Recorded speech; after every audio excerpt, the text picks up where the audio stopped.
Hello.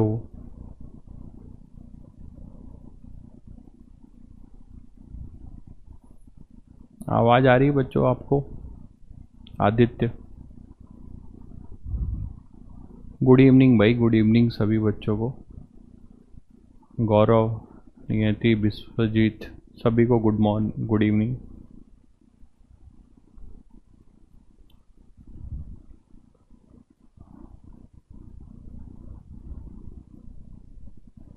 ये class 11th की class है ना? आई थिंक सभी बच्चे क्लास 11 वाले ही हैं। ओके।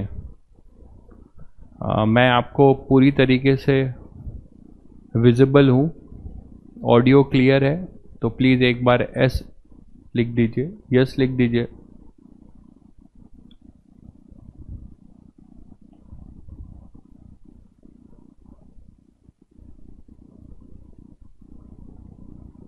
सत्यम, मनीष, देव, लक्ष्य, हर्ष, प्रतिमेश, आराधना, सभी बच्चों को गुड इवनिंग। और सभी को मैं इस अपनी कक्षा के प्लेटफॉर्म में आपको वेलकम करता हूँ। ठीक है, किसी पर्पस से हम लोग यहाँ पर इकट्ठा हो रहे हैं और होपफुली सभी को एक बात कहना चाहूँगा कि जिस पर्पस के लिए हम लोग इकट्ठा हुए हैं इसको हमें एंड तक पहुँचाना है, एक रिज़ल्ट ओरिएंटेड बनाना है। ठीक है, तो अभी तक किसी बच्चे ने यस नहीं लिखा, मैं उसी का वेट कर रहा हूँ। आप लोगों को वीडियो ऑडियो सब क्लियर है बेटा? गुड इवनिंग भाई सभी बच्चों को, उदय, अमोघ, संदेश, उद्भव, सभी बच्चों को गुड इवनिंग। ठीक है, मतलब मैं ऑडिबल हूँ? ठीक है, हाँ 2 क्लास चल रही है बेटा। ठीक है, वो आपको एज इट इज़ पहले भी बताया जा चुका है कि फिजिक्स की पैरेलली 2 क्लास चलेगी एंड यू आर फ्री, आप कहीं भी पढ़ सकते हैं। ठीक है, ये जो सफलता बैच है, मैं सफलता बैच का टीचर हूँ, मेरा नाम है जेपी मिश्रा, जयप्रकाश मिश्रा। ठीक है, मैं आपको सफलता बैच में पढ़ाऊँगा। ठीक है, सफलता बैच का पर्पस भी आप लोगों को बता दिया गया है, कल भी आपने क्लास लिया था तो हमारे बहुत टीचरों ने पहले से आपको ब्रीफ कर रखा है कि सफलता बैच में बेसिकली क्या करेंगे हम। बहुत ही बेसिक, हम ये मान के चल रहे हैं कि आपको कुछ नहीं आता है, उस लेवल से चलेंगे और हम आपको 3 पर्पस सॉल्व करेंगे। आपके स्कूल का पर्पस, आपका जेई मेंस और आपका जेई एडवांस। ठीक है, तो ये जैसे मान लो 3rd फ्लोर 3 स्टेप की है, 3 फ्लोर की बिल्डिंग है, तो हम ground floor, 1st floor, 2nd floor ऐसे चलते हुए चलेंगे। ठीक है,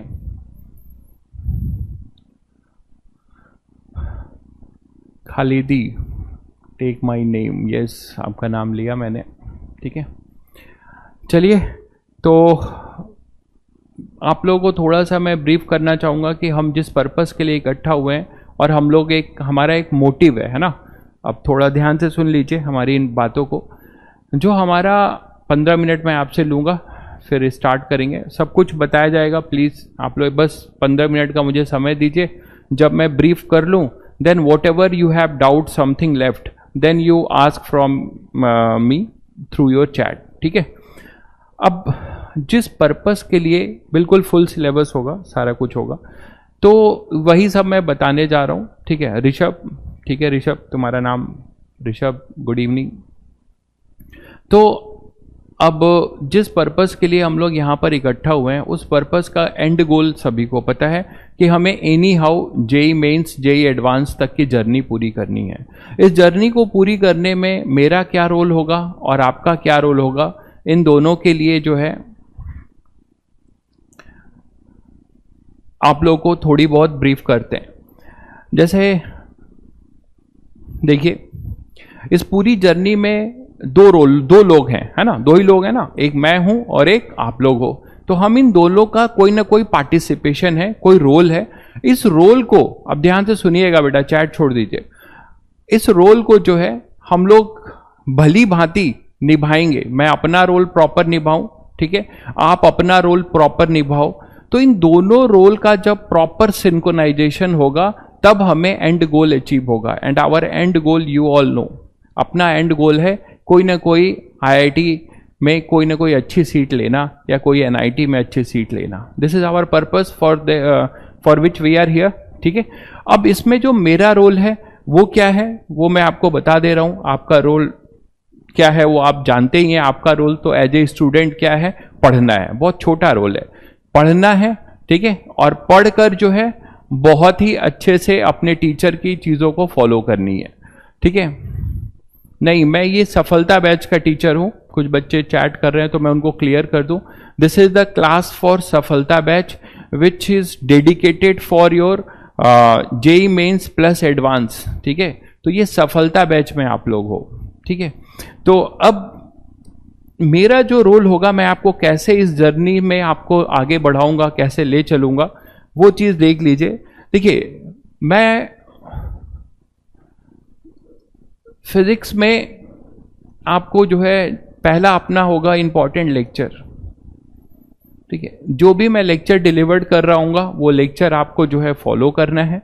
और लेक्चर फॉलो करने का तरीका क्या है कि आप इसको, मैं फिर आपको यही सजेस्ट करूँगा कि आप इसको एक ऑफलाइन कोचिंग की तरह ही लीजिएगा।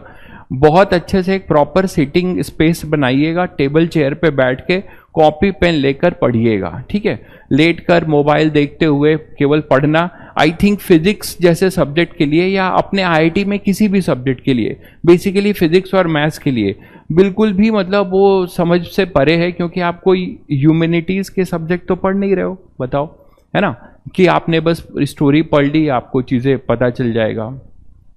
ठीक है, तो अब आप जो है लेक्चर हमारा जो होगा वो लेक्चर में आपका पूरा जो है टॉपिक कवर होगा, है ना। नोट्स आपको प्रॉपर जो है यहाँ पर दिए जाएंगे, लेकिन मेरा ये आपसे सजेशन है कि आप नोट्स जो है खुद बनाइएगा अपना। जो बहुत बच्चे बोलते हैं कि सर बुक्स कौन सा लें, तो जो बुक आज से आप लिखोगे मेरे साथ वही आपकी सबसे बेस्ट बुक होगी for your concept building and for your theory purpose. Yes, for practice you can take books, so many books are there, उस पर भी हम आते हैं। तो ये लेक्चर में फुल फ्लेज में आप बोलोगे सर आपका लेक्चर करने के बाद हमें क्या फिर से कोई थ्योरी पढ़नी पड़ेगी या फिर से हमें कोई बुक रेफर करना पड़ेगा? ठीक है, तो लेक्चर जब भी आप फॉलो करेंगे तो आपको कोई भी कंप्लीट है, ये कंप्लीट पर्पस सॉल्व करेगा आपका। No books required for theory. ठीक है, और कॉन्सेप्ट बिल्डिंग कोई बुक की आपको जरूरत नहीं पड़ेगी। ठीक है, चलिए, तो लेक्चर में ये होगा। अब इस लेक्चर में जो भी सीक्वेंसिंग होगी, मेरा लेक्चर कैसा होगा? लेक्चर इस तरीके से होगा कि आपको पहले कॉन्सेप्ट बताया जाएगा और उस कॉन्सेप्ट के साथ concept followed by your illustrations.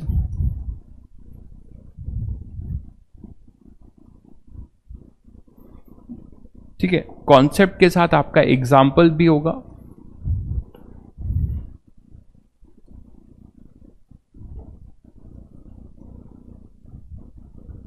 ठीक है, ये बहुत इंपॉर्टेंट होगा कि ये कॉन्सेप्ट को ग्रिप अप करेगा। तो कॉन्सेप्ट के साथ आपको एग्जाम्पल कराया जाएगा और इस एग्जाम्पल के बाद आपको यहीं पर प्रैक्टिस क्वेश्चन कराए जाएंगे।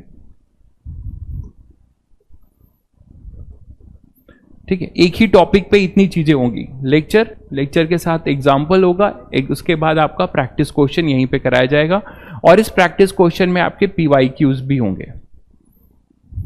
ठीक है, तो सारे PYQ भी होंगे। उसके बाद क्या होगा कि डेली जब आपने मुझसे एक लेक्चर पढ़ा तो अगले दिन जब आप जाएंगे तो ऐप पे आपको एक DPP मिलेगा।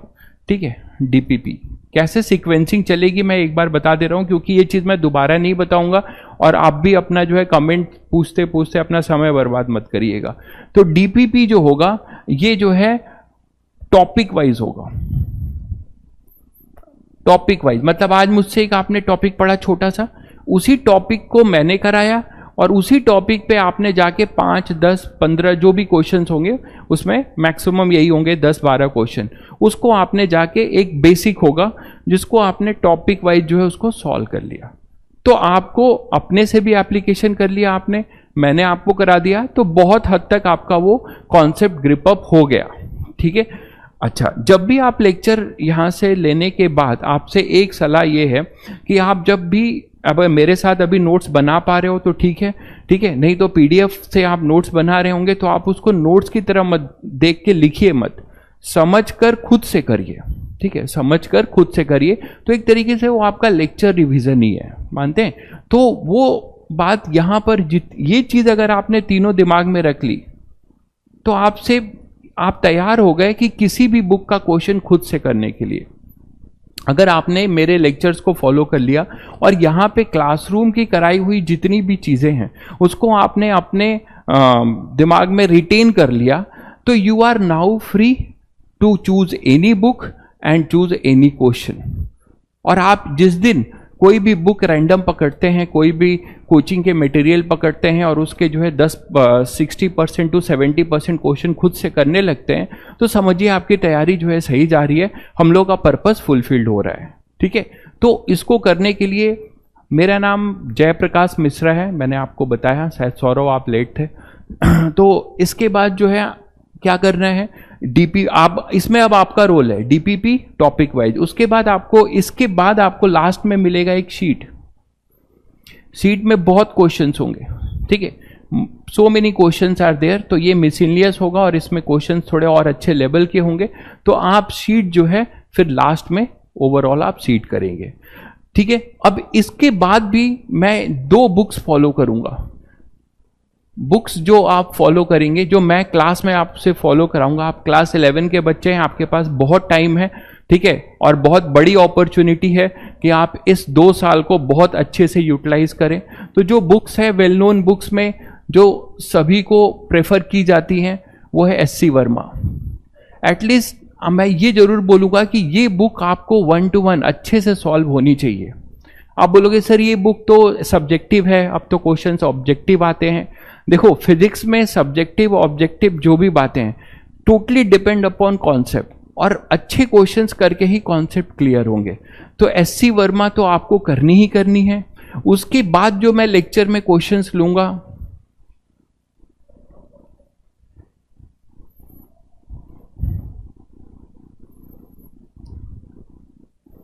इसका नाम भी आप लोगों ने नहीं सुना होगा या कुछ बच्चे सुने भी होंगे, इरोडोफ का। ठीक है, जो बहुत अच्छी बुक है इरोडोफ एक एडवांस लेवल पे हम जाएंगे अगर प्रैक्टिस करेंगे, तो हम क्या करेंगे, इरोडोफ भी जो है सॉल्व करेंगे। और आप में से कुछ क्वेश्चंस तो मैं एज ए इलिस्ट्रेशंस लूंगा और कुछ क्वेश्चन जो है मैं आपको क्या करूंगा, क्वेश्चन टिक कराऊंगा, क्वेश्चन नंबर, कि इसके बाद आप एससी वर्मा के ये क्वेश्चन कर लीजिए और इरोडोफ के ये क्वेश्चन कर लीजिए। तो ये 2 बुक प्राइम है। ठीक है, 2 बुक जो है जरूर होने चाहिए। ठीक है, इरोडोफ, ठीक है, और आपके पास एससी वर्मा, तो 2 बुक आपके पास ये होनी चाहिए जिसके हम लोग साथ साथ में करेंगे। अब बुक तो बहुत सारी हैं, ठीक है, और अगर बुक बहुत सारी हैं तो आप अब इन दोनों बुक को मेरे साथ सॉल्व कर लेंगे तो आप कोई भी बुक उठाकर कर सकते हैं। लेकिन कितनी बुक्स करेंगे आप? ठीक है, तो आपको इन दोनों के अलावा कोई बुक अभी नहीं चाहिए। सिंगेज की जो बुक है, नो डाउट वो भी बीएम शर्मा है, फिजिक्स में बीएम शर्मा आती है। This book will fulfil your purpose for practice. ठीक है, तो इन दोनों के बाद आप जो है सिंगेज की बुक ले सकते हैं। वो बुक जो है आपको थ्योरी पर्पस के लिए नहीं लेनी है, आपको वो बुक लेनी है प्रैक्टिस के लिए। लेकिन मैं वो भी सजेस्ट अभी नहीं करूंगा, आपको केवल एससीवी और इरोडोफ, ठीक है, इन्हीं 2 बुक को आपको लेना है। ठीक है, क्रोटोफ भी आप ले सकते हैं, बट मैं बोल रहा हूं कि क्रोटोफ के भी कुछ क्वेश्चंस आपको यहीं पे आपको दिख जाएंगे। ठीक है, तो क्रोटोफ लीजिए, लास्ट आवर में लीजिए। प्राइमरीली मैं बताता जाऊंगा और कौन बुक लेने की बात अगर होगी तो, लेकिन बुक की जरूरत आपको बहुत कम पड़ेगी। बट यस, ये 2 बुक मैं बोलूंगा जो बच्चे एक्चुअली एडवांस को भी टारगेट कर रहे हैं तो उनको इरोडोफ होनी चाहिए उनके पास। ठीक है, बाकी मार्केट में इतनी बुक्स हैं कि आप कंफ्यूज हो जाएंगे।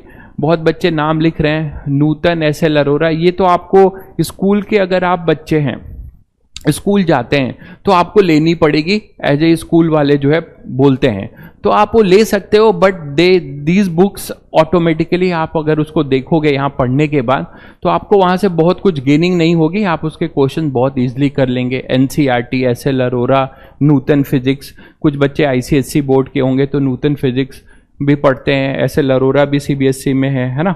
तो इन सब बुकों का आपको कुछ लेना देना नहीं है। इन बुकों को आप जब एससी वर्मा में, एससी वर्मा अभी आपको 1 लेना है, अभी आपको एससी वर्मा 1 लेना है, ठीक है, और कोई बुक नहीं लेनी है, ठीक है। और इरोडोफ आप ले सकते हैं बस, ठीक है। और अगर आपको पैटर्न वाइज कोई क्वेश्चंस की बुक चाहिए तो पैटर्न वाइज क्वेश्चंस की जो बुक है उसमें आपके पास जो है सिंगेज की बुक है जिसमें बहुत क्वेश्चन है, फिजिक्स गैलेक्सी है जिसमें क्वेश्चंस है। आप जब भी कोई इसके अलावा कोई भी बुक लीजिए तो केवल वो बुक लीजिए जिसमें थ्योरी ना हो, केवल क्वेश्चंस हो।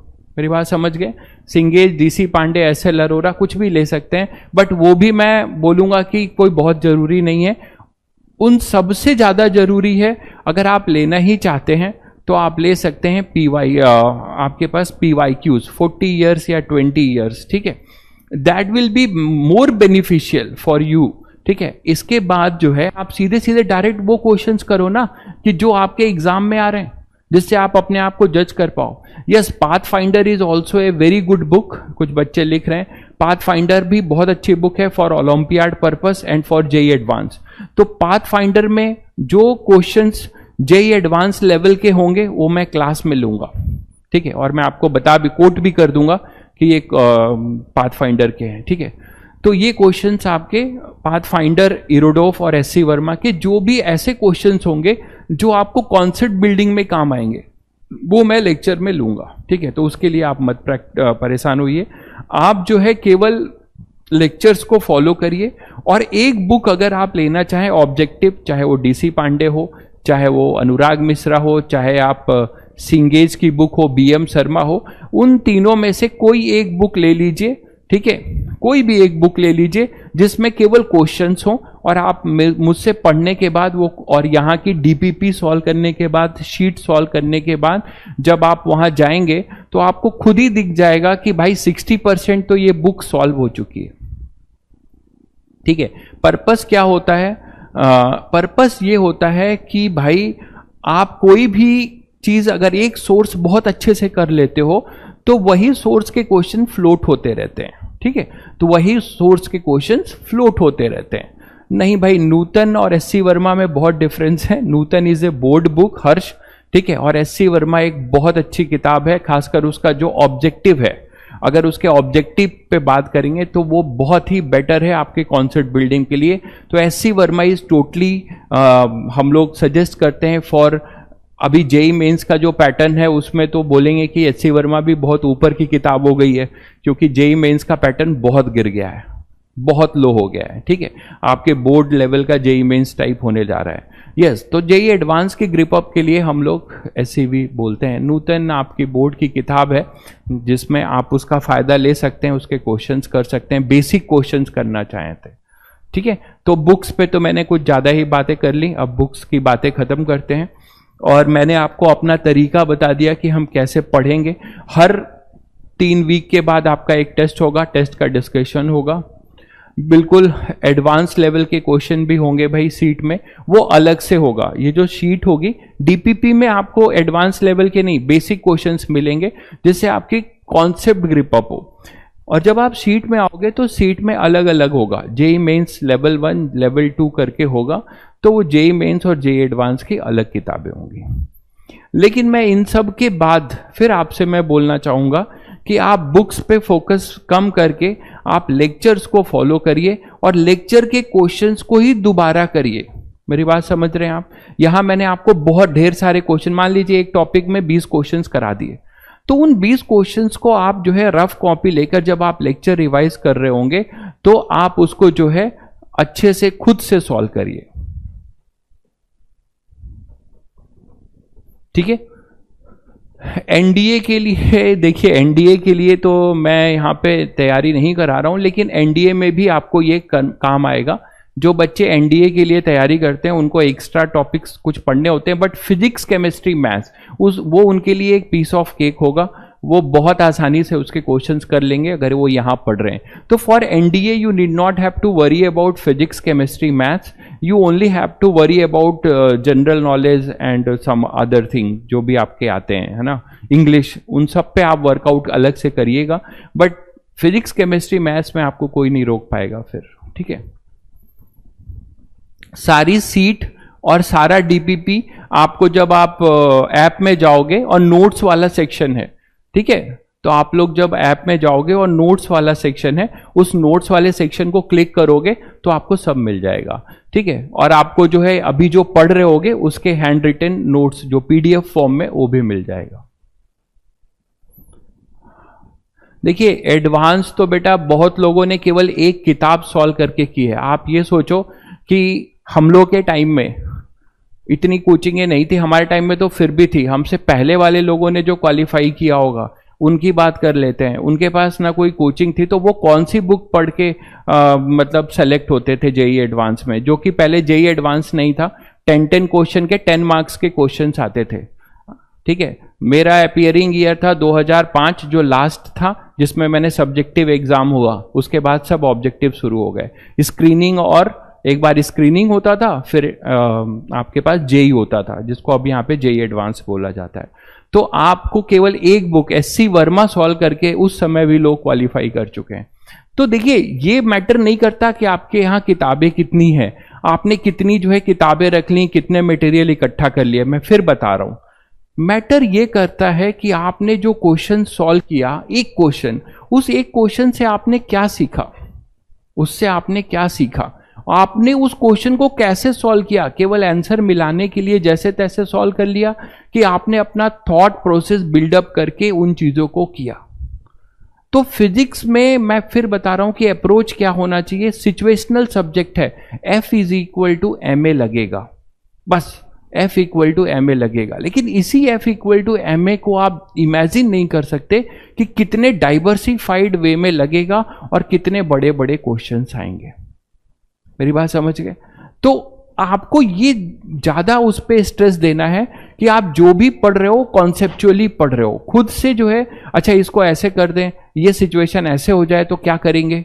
तो इस तरीके से आपको तैयारी करनी है, वो मेरा काम है। अगर आप मुझ पर फेथ करेंगे, जब आप पढ़ेंगे तो आपको फेथ जनरेट होगा। अभी मैं कुछ भी बोलूंगा तो कोई मतलब नहीं है, आप पहले पढ़िए और जो भी आपको यहां बोला जा रहा है अगर आप उसको फॉलो कर रहे हैं। एक बच्चा लिख रहा है कि सर क्या मेरी रैंक 1 आ सकती है आपके पढ़ाने से? देखो भाई, मैंने अपना पर्पस आपको बताया, ठीक है। अगर केवल मेरे काम करने से जो है अगर आप रैंक 1 के लिए बैठे हो, तो जो रैंक 1 लाता है उसको भी नहीं पता होता है कि उसकी रैंक 1 ही आएगी। हाँ, रैंक 1 वाला 10 भी हो सकता है, रैंक 10 वाला 1 भी हो सकता है। It totally depend upon the 3 hours temperament. लेकिन एक सर्टेन लेवल का लेवल तो हासिल हो जाता है। ये जरूर मैं आपको बता सकता हूं कि आप मेरे साथ मेहनत करेंगे तो आप अंडर 500, अंडर 200, अंडर 300, अंडर 100, वो आपके ऊपर डिपेंड करेगा। क्योंकि जितना ज्ञान चाहिए जेईई एडवांस फिजिक्स के लिए उतना तो मैं दूंगा ही। 11 साल से दे रहा हूं, अंडर 100 बच्चे सेलेक्ट हुए हैं, तो उस भरोसे पे आपको मैं बोल पा रहा हूं, ठीक है। तो आप जो है उतना लेके, लेकिन आप उसको लेकर कैसे परसीव कर रहे हैं वो आप पे डिपेंड है ना बेटा, ठीक है। हम दोनों का कंबाइंड एफर्ट है। केवल मेरे पढ़ाने से अगर आ जाता तो क्या बात होती भाई फिर, है ना। चलो फिर आगे बढ़ते हैं। मैंने इनफैक्ट आप लोगों को सब कुछ बता दिया कि how we are going to start a topic and how we are going to end, और मैं आपको कैसे प्रिपेयर करूंगा, आप में क्या कंट्रीब्यूशन होगा। आपका 2 ही रोल होगा। आपका रोल होगा लेक्चर रिवाइज करना, डीपीपी सॉल्व करना, ठीक है। और बाकी कोई बुक लेके जो है लास्ट में आप कोई भी बुक लेके आपको लगे कि नहीं हमें और प्रैक्टिस की जरूरत है तो आप और प्रैक्टिस कर सकते हैं। हालांकि आपको क्वेश्चंस की कमी नहीं पड़ेगी, हम लोग की तरफ से आपको एनफ क्वेश्चन दिए जाएंगे।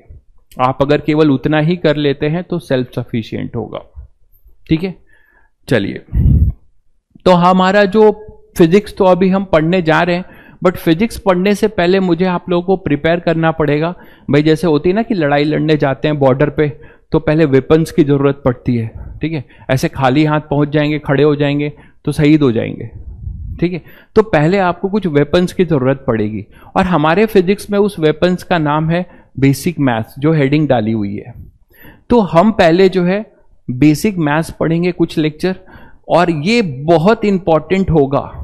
ये ऐसी चीज होगी कि अगर आप इसको नहीं पढ़ोगे तो बाद में फिर आपको लगेगा कि अरे ये कैसे हो गया, वो कैसे हो गया। हाँ, एससी वर्मा आप अभी ले लीजिएगा, एक दो दिनों में, कोई बहुत इस वीक में आप ले सकते हैं। एससी वर्मा फर्स्ट पार्ट और इरोडोफ, ये दो बुक आप इस वीक में ले लीजिएगा, एक दो दिन में ले लीजिएगा। बाकी बुक्स अभी आप रहने दीजिए, ठीक है, आप खुद ही समझ जाएंगे तो उसके अकॉर्डिंग लीजिएगा। ठीक है, चलिए, तो हमारा पहला जो टॉपिक होगा वो टॉपिक, हाँ मैंने एक चीज और नहीं बताई आपको, दो कॉपी आपको बतानी है, सच कल भी आप लोग जान चुके हो। एक थ्योरी कॉपी बना लेना और एक आपकी असाइनमेंट कॉपी। असाइनमेंट कॉपी में डीपीपी सीट या कोई बुक, आपने एक बुक, मैं फिर बोल रहा हूं कि डीपीपी सीट के अलावा, और मैंने जो दो बुक सजेस्ट की हैं, इसके अलावा अगर समय बचता है, आप लेना चाहते हो तो कोई एक बुक लेना, कोई एक बुक लेना, या किसी कोचिंग का मटेरियल है तो केवल उसको, उसी को रहने देना, कोई बुक मत लेना फिर। ठीक है, और उसको आपको सॉल्व कर लेना। हालांकि बहुत हो जाएगा, इतना ही बहुत हो जाएगा, आपके पास समय ही नहीं बचेगा। ठीक है, तो मैं ये कह रहा था कि जो हमारे वेपन्स हैं वो है बेसिक मैथ्स इन फिजिक्स। ठीक है, तो हमें कौन कौन से मैथ्स के किस किस चीजों की अभी जरूरत पड़ने वाली है जिसके बिना हम आगे हिल नहीं सकते। ठीक है, हम उस पर डिस्कशन करेंगे। ठीक है, तो अपना टॉपिक क्या है बेटा आज का? Basic maths. ठीक है, अब सब लोग को मैं एक जरूर सलाह दूंगा कि जब पढ़ाना शुरू करूं तो आप लोग जो है बोर्ड पे जरूर फोकस करिए, और कोई डाउट आता है, ठीक है, तब आप चैट में उस डाउट को पूछ लीजिए। ठीक है, अब कितने पेज की कॉपी ये तो तुम ही बता सकते हो। कॉपी एक ढंग की बनाना, मोटी कॉपी बनाना, लेक्चर कॉपी, क्योंकि कॉपियां काफी भरेंगी, तो एक लेक्चर कॉपी आप ठीक ठाक साइज की बना लेना, है ना, 200-300 पेज की, जिसमें मान लो मैकेनिक्स एक में हो जाए, फिर वेव थर्मोडायनेमिक्स, तो उस तरीके से आप बना लेना। वैसे ही आप असाइनमेंट कॉपी बना लेना, तो दो कॉपी तुम्हारे पास रहेगी। अब अगर इन दोनों कॉपियों को आपने प्रॉपरली मतलब बनाया, प्रॉपरली फॉलो किया, तो आपको पता है कितना फायदा होगा। उसमें फायदा ये होगा कि जब आप रिवीजन कर रहे होगे, तो रिवीजन के टाइम में वो उन चीजों को आप फिर से रिकैप कर सकते हो। एक बार लेक्चर रिवाइज करोगे, फिर से वो ताजा हो जाएगा सारा कॉन्सेप्ट। ठीक है, हाँ एक बात बताना भूल गया मैं, वो जरूरी है, स्टार मार्किंग कॉन्सेप्ट। ठीक है, तो आप एक स्टार मार्किंग कॉन्सेप्ट कर सकते हो।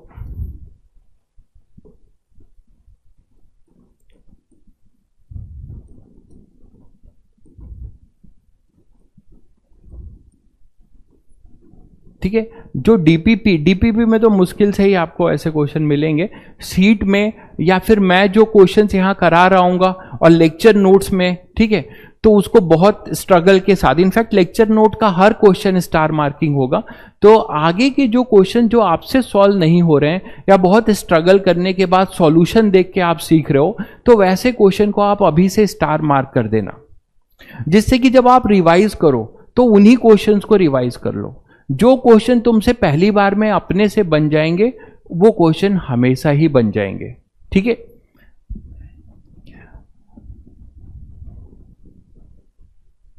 चलो, तो अब हम अपना चैप्टर स्टार्ट करते हैं बेसिक मैथ्स का।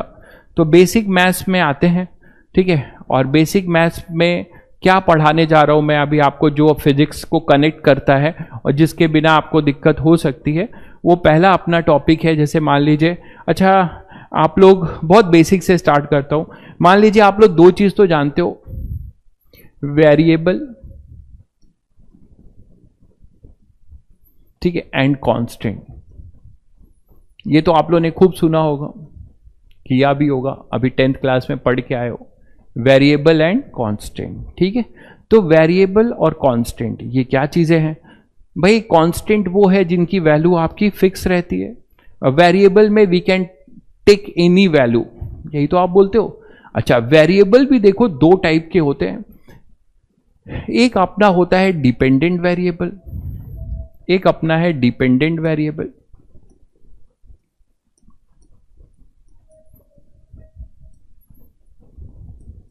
और दूसरा अपना है इंडिपेंडेंट वेरिएबल।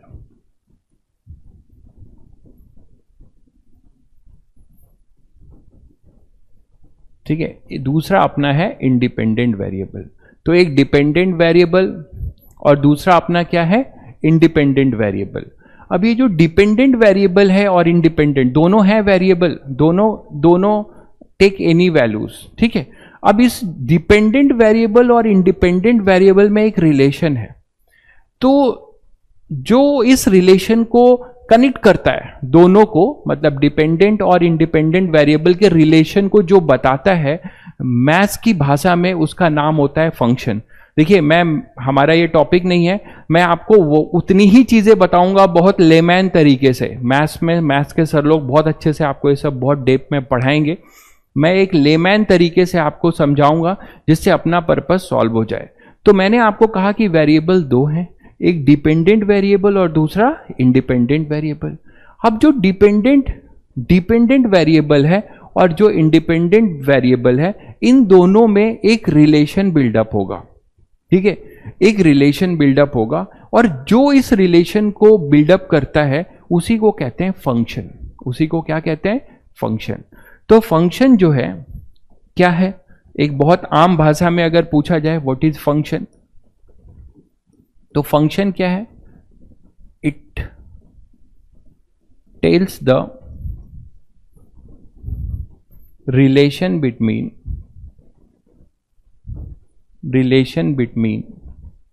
डिपेंडेंट वेरिएबल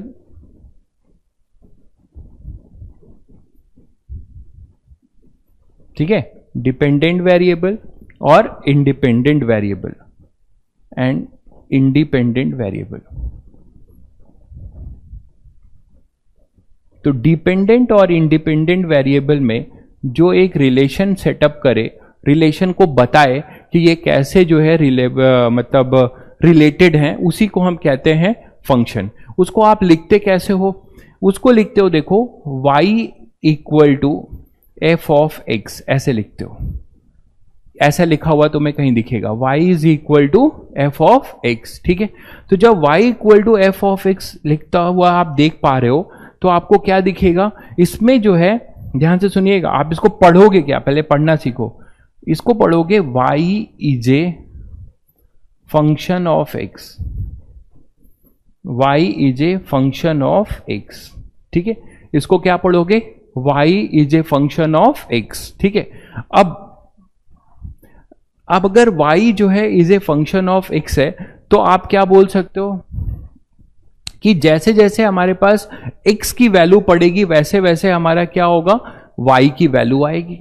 जैसे जैसे आप x की वैल्यू डालोगे वैसे वैसे हमें y की डिफरेंट वैल्यू मिलने वाली है। ठीक है, तो आप बोल सकते हो कि it tells the relation between dependent variable and independent variable. तो y equal to f of x अगर हम लिखते हैं तो इसमें कौन डिपेंडेंट हुआ कौन इंडिपेंडेंट हुआ वो देखते हैं। ठीक है, तो अगर मान लीजिए मैंने लिखा है y is equal to f of x, ऐसा लिख दिया, तो इस वाले में आप बोलते हो कि y किसका फंक्शन है, x का, मतलब y किस पे डिपेंडेंट है, x पे डिपेंडेंट है, तो ये अपना हो जाएगा डिपेंडेंट वेरिएबल। ठीक है, इसे हम कहेंगे डिपेंडेंट वेरिएबल। और ये जो है अपना, ये वेरिएबल जो है वो कहलाएगा इंडिपेंडेंट वेरिएबल।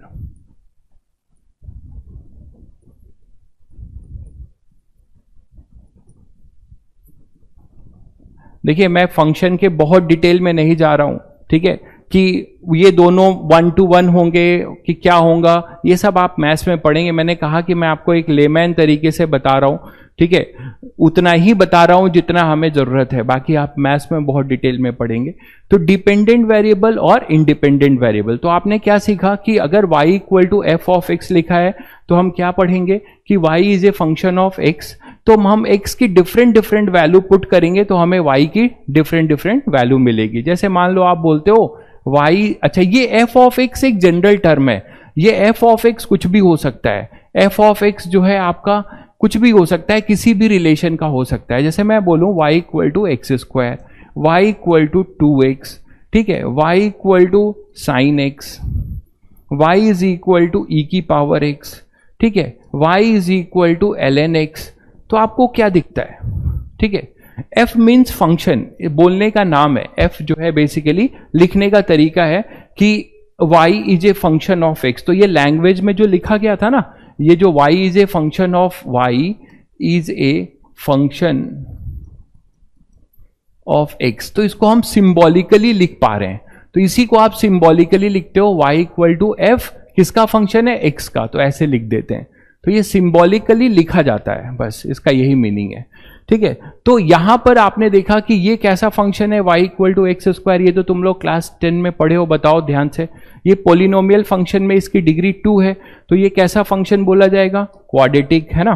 तो ये बोला जाएगा ये क्वाड्रेटिक फंक्शन है भाई, ये क्वाड्रेटिक है। ये कैसा फंक्शन है? ये लीनियर फंक्शन है। तो सबके नाम है, ये लीनियर फंक्शन है। ये क्या बोलोगे? क्वाड्रेटिक।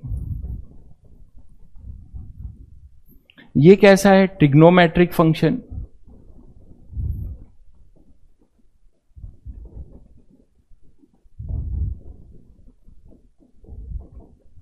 ठीक है, ये है एक्सपोनेंशियल, तो ये एक्सपोनेंशियल फंक्शन है।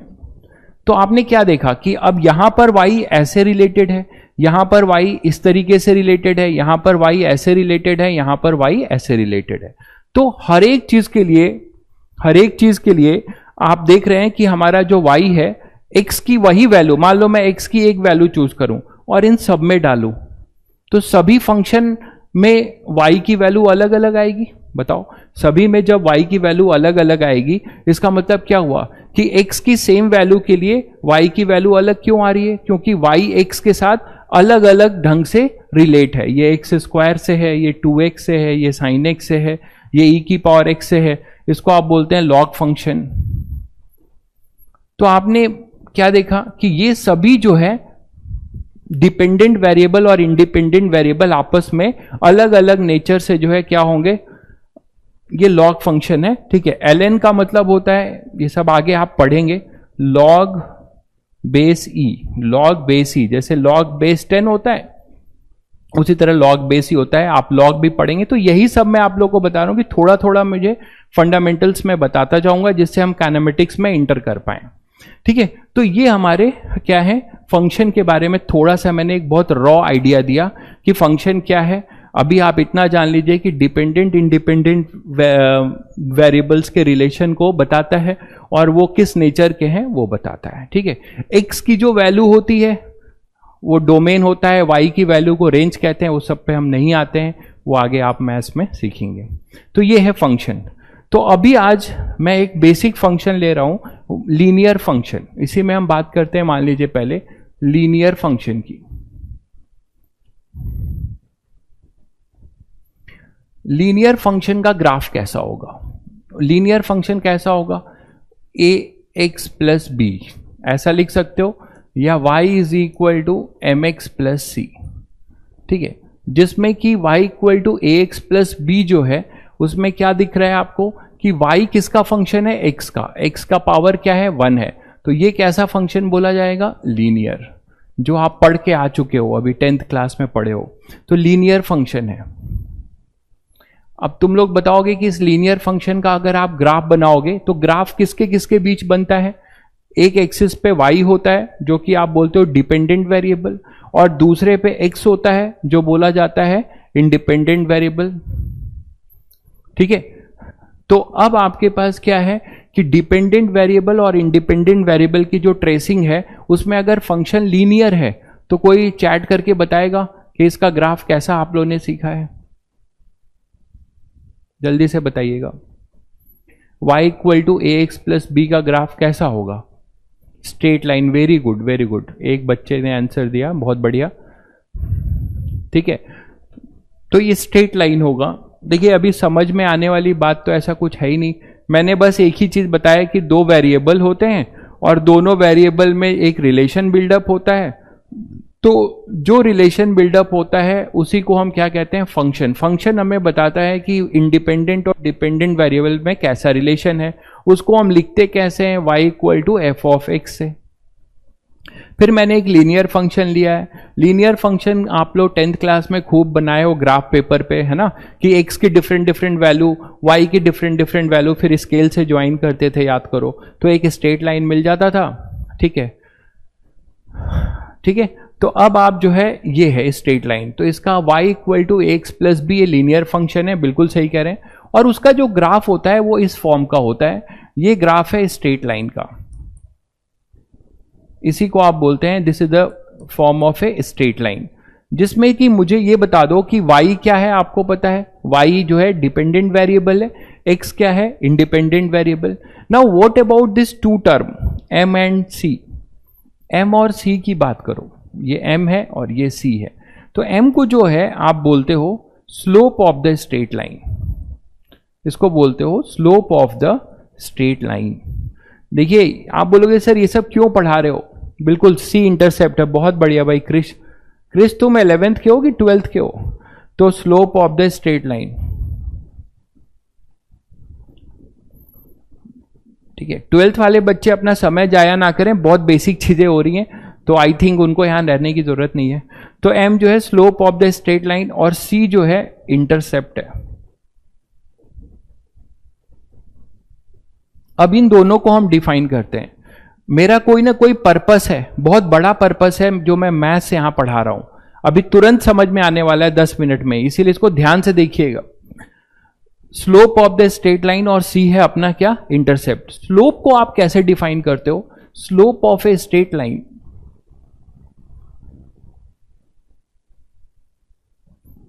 ठीक है। मैं फिर बोल रहा हूं कि ये सब आप मैथ्स में बहुत डिटेल में पढ़ेंगे, हो सकता है कि मैं आपको बहुत ही रॉ, बहुत बेसिक चीजों को केवल बताऊं जिससे अपना पर्पस सॉल्व हो, मैं बहुत डिटेल में नहीं जा रहा हूं। तो slope of a straight line क्या है, आप बोल सकते हो it is tan of the angle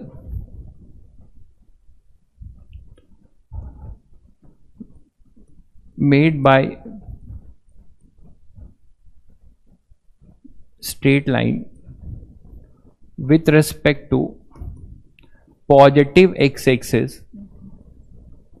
in anti-clockwise direction। ये बहुत इंपॉर्टेंट है, ठीक है, इतनी बात जानना,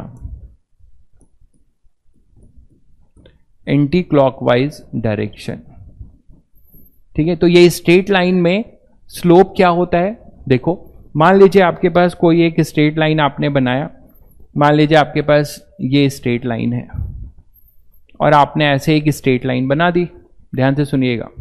अब इस स्ट्रेट लाइन में ये डिपेंडेंट वेरिएबल y हो गया, ये इंडिपेंडेंट वेरिएबल x हो गया, ठीक, आपने ये बना दिया। देखिए भाई मैं टर्म हिंदी में नहीं पढ़ा सकता, ठीक है, हिंदी में ही पढ़ा रहा हूं, कोशिश कर रहा हूं मैं लैंग्वेज जो है हिंदी में रख रहा हूं इसीलिए, बट जो ये स्लोप क्या होता है उसको हिंदी में क्या कहते हैं तो ये मैं नहीं बता पाऊंगा आपको, ठीक है। तो यहां पर आपके पास y और x है, ये स्ट्रेट लाइन है। अब ये जो स्ट्रेट लाइन है इसने जो एंगल बनाया है फ्रॉम पॉजिटिव x एक्सिस, ठीक है। हाँ बहुत बच्चों ने अच्छा हिंदी मीडियम से हैं अगर आप, कंचन कोई प्रॉब्लम नहीं है, आप अब आपके लिए सब नया है तो आप इंग्लिश में टर्मोलॉजी बस आपको चेंज करना है, कॉन्सेप्ट तो आपको पहले से आता है, ठीक है। तो कॉन्सेप्ट आप इंग्लिश में धीरे धीरे सीखिए, ठीक है। और मैं ये बोलूंगा कि आप मीडियम भी अपना इंग्लिश करा लीजिए, जब आप इंजीनियरिंग कॉलेज में जाएंगे तो वहां पढ़ाई इंग्लिश में ही होगी, ठीक है। हाँ डिफरेंशिएशन और इंटीग्रेशन ही पढ़ाएंगे बेटा, बिल्कुल। तो यहां पर आपके पास डिफरेंशिएशन पढ़ाऊंगा, इंटीग्रेशन पढ़ाऊंगा, ट्रिग्नोमेट्रिक के थोड़े बहुत कॉन्सेप्ट दे दूंगा, लॉग की कुछ प्रॉपर्टी बता दूंगा, इतना ही पढ़ना है हमें। तो यहां पर ये थीटा है, ठीक है। और इसी का जब आप टैन लो लोगे तो स्लोप जो m होगा, m आप लिखते हो tan of this theta, but remember one thing, यहां दो थीटा है, ठीक है, लेकिन आपको कौन सा थीटा लेना है, ठीक है।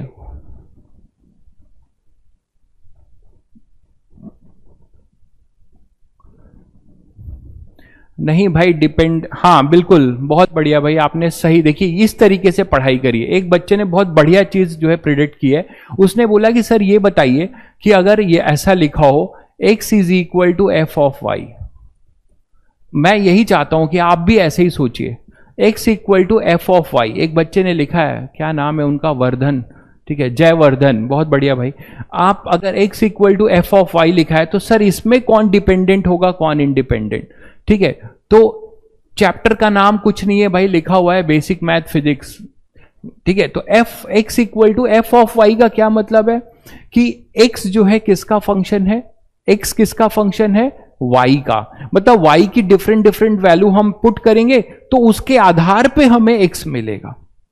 x जो है पूरी तरह किस पे डिपेंडेंट है, y की वैल्यू पे, तो यहां पर y जो हो जाएगा अपना इंडिपेंडेंट, ठीक है, और x हो जाएगा डिपेंडेंट, बिल्कुल सही बात है। तो ये चीज है। चलिए, तो खैर हम इस पे आ रहे थे, तो tan थीटा की अगर हम बात करें तो m equal to tan theta, ये स्लोप है जिसमें एंगल तुम्हें ध्यान रखना है कि ये एंगल कौन सा, tan किस एंगल का लेना है, ये भी तो एक एंगल है, देखो जरा, ये अल्फा भी, इसको हम फाई ले लें या अल्फा ले लें तो ये भी तो है। तो स्लोप में हम कौन सा एंगल लेंगे, ये वाला जो एंटी क्लॉकवाइज होगा, कहां से होगा, पॉजिटिव एक्स एक्सिस से, पॉजिटिव एक्स एक्सिस से। बिल्कुल आपको पूरा सिलेबस कराया जाएगा, ठीक है, जनवरी तक आपको पूरा सिलेबस कराया जाएगा, डोंट वरी। आपको अभी ऐप पे जो है इसका पूरा प्लानर मिल जाएगा, कोर्स प्लानर आपको मिल जाएगा 1-2 दिन में, ठीक है। तो यहां पर आपके पास tan थीटा ये लेना है, तो आप लोग समझ गए कि इसमें हमेशा जो है हम किस थीटा का tan लेंगे, एंटी क्लॉकवाइज डायरेक्शन में पॉजिटिव एक्स एक्सिस वाले थीटा का। तो ये स्लोप हो गया। अब आप एक चीज देखो कि इंटरसेप्ट, ठीक है, देखिए मैथ्स में बहुत डिटेल में पढ़ेंगे आप, मैं फिर बता रहा हूं, ये मैं बहुत रॉ डिफिनेशन दे रहा हूं, इसमें हो सकता है कि कुछ फ्लॉ भी आपको मिल जाए जब बहुत बड़े लेवल पे पढ़ोगे, ठीक है। तो क्योंकि और भी अच्छे तरीके से इसको डिफाइन किया जाता है जो मैथ्स में आपको कराया जाएगा। ये इंटरसेप्ट है जो वाई एक्सिस पे ये स्ट्रेट लाइन जो जितना लेंथ कट करती है उसी को हम क्या कहते हैं, सी, इंटरसेप्ट। तो लेंथ, जो भी लेंथ जो है वाई एक्सिस पे जो भी स्ट्रेट लाइन कट करेगी, जितनी लेंथ है ना, उसी को हम क्या कहेंगे, आपका इंटरसेप्ट, इसी को हम क्या कहेंगे, इंटरसेप्ट।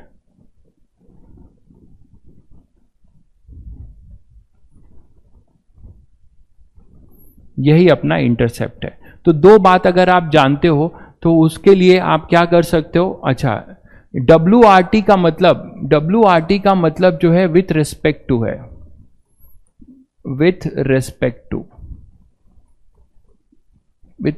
टू, ठीक है भाई। तो WRT किसी ने पूछा था तो मैं बता दूं, विथ रिस्पेक्ट टू, WRT का मतलब है विथ रिस्पेक्ट टू। तो आपने दो बातें देखा, एक इंटरसेप्ट देखा और एक स्लोप देखा। स्लोप में हम कौन सा एंगल लेंगे, हाँ यहां पर स्लोप, इंटरसेप्ट पॉजिटिव भी हो सकता है, नेगेटिव भी हो सकता है, ठीक है, दोनों चीजें हो सकती हैं।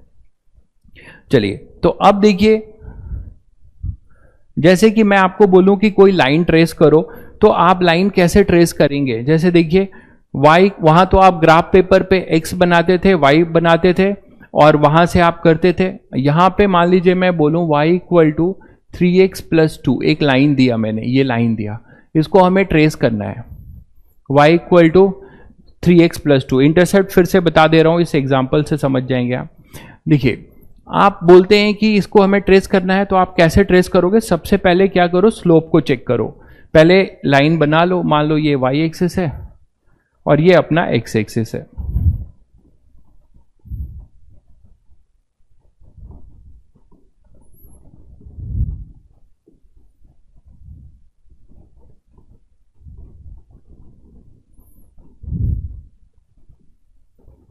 ये y एक्सिस है मान लीजिए और ये अपना x एक्सिस है, ठीक है। अब देखो कैसे बनाओगे, आपको ग्राफ पेपर नहीं चाहिए, ठीक है, आपको ग्राफ पेपर नहीं चाहिए, आप सीधे सीधे एक रफ डायग्राम बना रहे हो, रफ, ठीक है। तो y इक्वल टू 3x + 2 है, तो यहां पर आप क्या कर सकते हैं, पहले क्या करो, पुट x इक्वल टू 0, आप x इक्वल टू 0 पुट करो तो y की क्या वैल्यू मिलेगी, 2, ठीक है। x को 0 पुट करो तो y की क्या वैल्यू मिलेगी, 2। तो अब आप क्या कर सकते हो कि ये जो 2 होगा, आप इसको इससे भी फॉर्म जो है y equal to mx + c से आप कंपेयर कर सकते हैं। तो c की वैल्यू क्या आएगी 2 और m की वैल्यू क्या आएगी 3। तो आपने क्या देखा कि इंटरसेप्ट आपका 2 है। तो दो तरीका है, आप y equal to m x plus c से देख लो, या फिर आप क्या कर लो direct x equal to 0 put करो तो y इक्वल टू 2 आएगा। ध्यान से सुनो, बहुत बच्चे चैट में लगे हुए हैं, उनको दिक्कत होगी भाई, पहले बोर्ड पे देखिए आप। तो x इक्वल टू 0 और ये है y इक्वल टू 2। तो जब आप x इक्वल टू 0 पुट कर रहे हो, इतना तो सभी को बेसिक पता है कि y है ये x है, x इक्वल टू 0 है तो y की वैल्यू 2 है, तो यहां पे कहीं पे होगा 0,2। तो हमें ये पता चल गया कि हमारा जब x की वैल्यू 0 होगा तो y की वैल्यू 2 होगी, ठीक है। और जब अगर आप x को y को 0 करते हो, मतलब आप कर क्या रहे हो, जब भी आपको y एक्सिस पे इंटरसेप्ट निकालना है तो आप क्या करोगे, x को 0 कर दोगे। जब भी आपको x एक्सिस पे लेंथ निकालना है तो y को 0 कर दोगे। तो यहां पे जैसे y को 0 करोगे, put y is equal to 0, तो क्या मिलेगा, x की वैल्यू कितनी मिल जाएगी आपको, देखो यहां से -2/3, ठीक है। बहुत बेसिक बात है, y की वैल्यू क्या मिल जाएगी -2/3। इसका मतलब ये हुआ कि अपना जो लाइन है ये यहां पे कहीं पर होगा -2/3,0। ठीक, अब आपको पता है कि ये दोनों इस लाइन पे सेटिस्फाई कर रहे हैं। तो जब ये दोनों इस लाइन को सेटिस्फाई कर रहे हैं, ये दोनों पॉइंट उस लाइन पे सेटिस्फाई करेंगे, तो आप क्या कर सकते हो, ये लाइन जो है इसी से पास होगी, है ना, इन्हीं दो पॉइंट से। तो इन्हीं दो पॉइंट से पास होगी तो आप ऐसे पास करा सकते हो।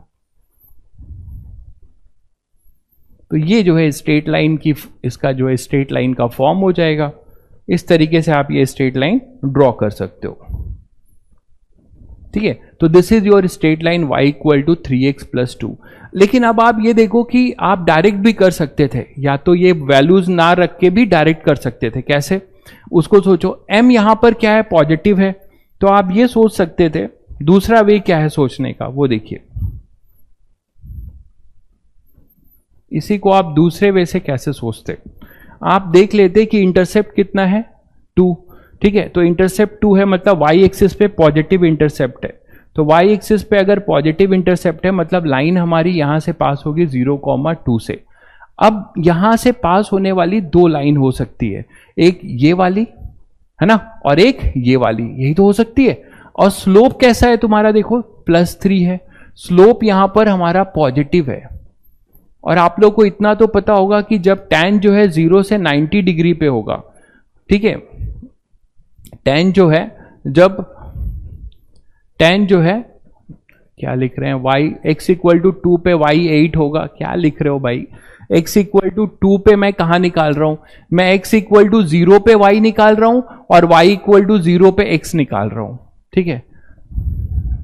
तो अब हम देखिए m ग्रेटर देन अगर 0 है, m हमारा अगर हमारा पॉजिटिव है, ठीक है, तो कैसे tan थीटा जो है, थीटा अगर लाई करेगा 0 से 90 डिग्री में, तो tan थीटा हमेशा पॉजिटिव होता है। इतना तो आप लोग जानते होंगे 10th क्लास की ट्रिग्नोमेट्री में, tan थीटा जो है अपना पॉजिटिव होता है। तो कभी भी थीटा एक्यूट एंगल बनाए, ठीक है, जब थीटा जो है एक्यूट एंगल बनाएगा तो हम क्या बोलेंगे कि हमारा स्लोप पॉजिटिव होगा।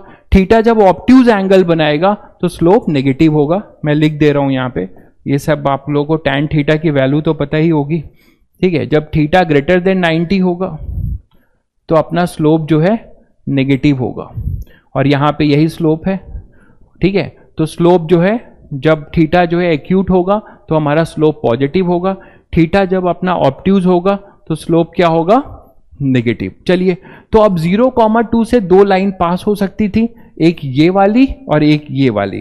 तो अब आप कौन सी चूज करोगे, आप लोग बताओ। आपके पास दो पॉसिबिलिटी है, एक लाइन ऐसे पास हो सकती है, एक लाइन ऐसे भी पास हो सकती थी, इधर वाली लो मैं बना दे रहा हूं, ये वाली भी पास हो सकती थी, ठीक है। बट ये वाली लाइन आप लोग समझ गए, मैं पूरा नहीं बनाऊंगा। ये देखो, ये जो एंगल है वो ऑब्ट्यूज एंगल बनेगा पॉजिटिव एक्स एक्सिस से, और इसका क्या बनेगा, एक्यूट एंगल। तो हम कौन सा लेके चलेंगे, एक्यूट वाला, क्योंकि हमारा स्लोप यहां पर क्या है, पॉजिटिव है। तो स्लोप जो है यहां पे देखो, ये स्लोप हमारा पॉजिटिव है। जबकि अगर तुम ये लाइन बनाते, देखो इधर, अगर ये लाइन बनाते तो ये थीटा आता कि नहीं आता, जो कि ऑब्ट्यूज है। तो यहां पे स्लोप क्या होता, नेगेटिव होता। तो स्लोप नेगेटिव होता तो हम ये लाइन, हमें स्लोप कैसा चाहिए, पॉजिटिव, क्योंकि अपना slope y m equal to कितना है यहां पर 3 है, जो कि पॉजिटिव है। समझ गए? तो हम ये वाली लाइन लेंगे। अब इंटरसेप्ट चाहिए कि भाई एक्स एक्सिस पे वो कहां पे कट करेगा, तो एक्स एक्सिस पे कहां पे कट करेगा, उसके लिए वाई को क्या पुट करोगे, 0। तो कितना आएगा, -2/3, 0। तो आप इस तरीके से भी देख सकते थे, स्लोप से डिसाइड कर सकते थे कि आपका जो है लाइन जो है किधर जाएगी। तो आई थिंक आप लोगों को थोड़ा सा रफ आइडिया हुआ कि कैसे हम स्ट्रेट लाइन को बनाएंगे। ठीक है, तो दो ही चीज तुम्हें करनी है, y equal to m x plus c में इंटरसेप्ट देख लेना। उस इंटरसेप्ट से 2 लाइन पास होगी, एक ऐसे पास होगी, एक ऐसे पास होगी। उसमें फिर देख लेना कि किस लाइन का मतलब स्लोप कैसा है। अगर एक्यूट स्लोप है, मतलब थीटा पॉजिटिव है, तो पॉजिटिव वाले स्लोप वाली लाइन बनाना। अगर थीटा नेगेटिव होगा, मतलब स्लोप नेगेटिव होगा, तो हम ऑब्ट्यूज एंगल वाली लाइन बनाएंगे। जैसे कि एक क्वेश्चन और देखें इसी में,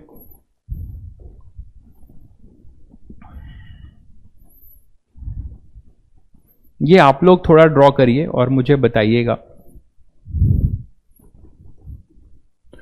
y is equal to -4x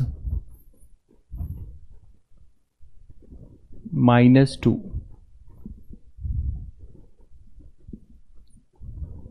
ठीक है, स्लोप मैंने ये बताया है, स्लोप ये बताया है भाई, देख लीजिए स्लोप बहुत बेसिक चीज ये बताया कि कोई भी लाइन पॉजिटिव एक्स एक्सिस से, देख लीजिए पॉजिटिव एक्स एक्सिस से कोई भी लाइन जो एंगल बनाएगी उसका आप tan ले लीजिए, लेकिन वो कौन सा एंगल होना चाहिए, पॉजिटिव एक्स एक्सिस से एंटी क्लॉकवाइज डायरेक्शन में। तो ये जो एंगल बनेगा, पॉजिटिव एक्स एक्सिस यही है, इससे एंटी क्लॉकवाइज डायरेक्शन में रोटेट करिए और इसका जो एंगल आप लेंगे तो वही अपना क्या हो जाएगा, स्लोप tan थीटा।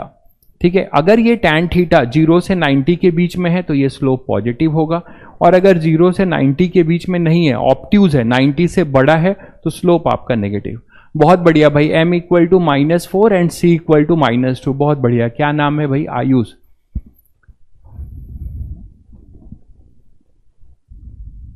ठीक है सर, डिफिनेशन में x एक्सिस लिखा है लेकिन x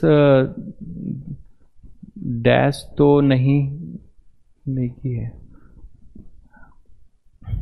ठीक है, आपका डाउट कमेंट नहीं क्लियर हुआ मुझे। चलिए, ये बहुत बच्चों ने आई थिंक बना लिया होगा इसको, फॉर्म को। अगर थीटा 90 हुआ, बहुत बढ़िया, अगर थीटा 90 हुआ, बहुत अच्छा। तो थीटा 90 हुआ तो आप क्या हो जाएगा, चलिए आपने पूछा है, इसी तरह सोचिए आप लोग धीरे धीरे।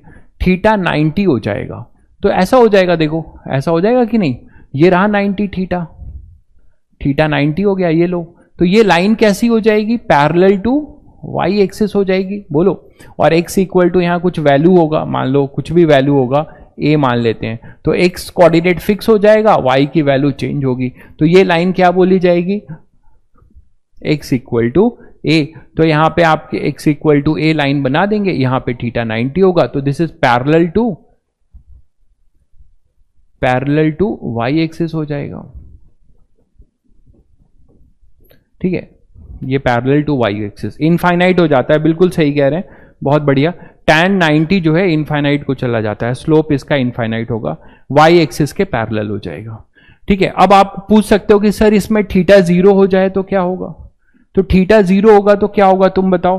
कि ये एक्स एक्सिस है, ये वाई एक्सिस है, तो कैसे बनाओगे, थीटा 0 कैसा होगा, पैरेलल टू एक्स एक्सिस, ये हो जाएगा। देखो दिस इज द लाइन। अब यहां पे y की वैल्यू कांस्टेंट रहेगी, यहां पे y इक्वल टू मान लो b है, तो y की वैल्यू, y कोऑर्डिनेट फिक्स हो जाएगा, x चेंज होता रहेगा। और tan थीटा क्या होगा, दो पैरेलल लाइन होगी ना, तो यहां पर आपके पास क्या हो जाएगा, ये पैरेलल टू x एक्सिस। तो दिस इज पैरेलल टू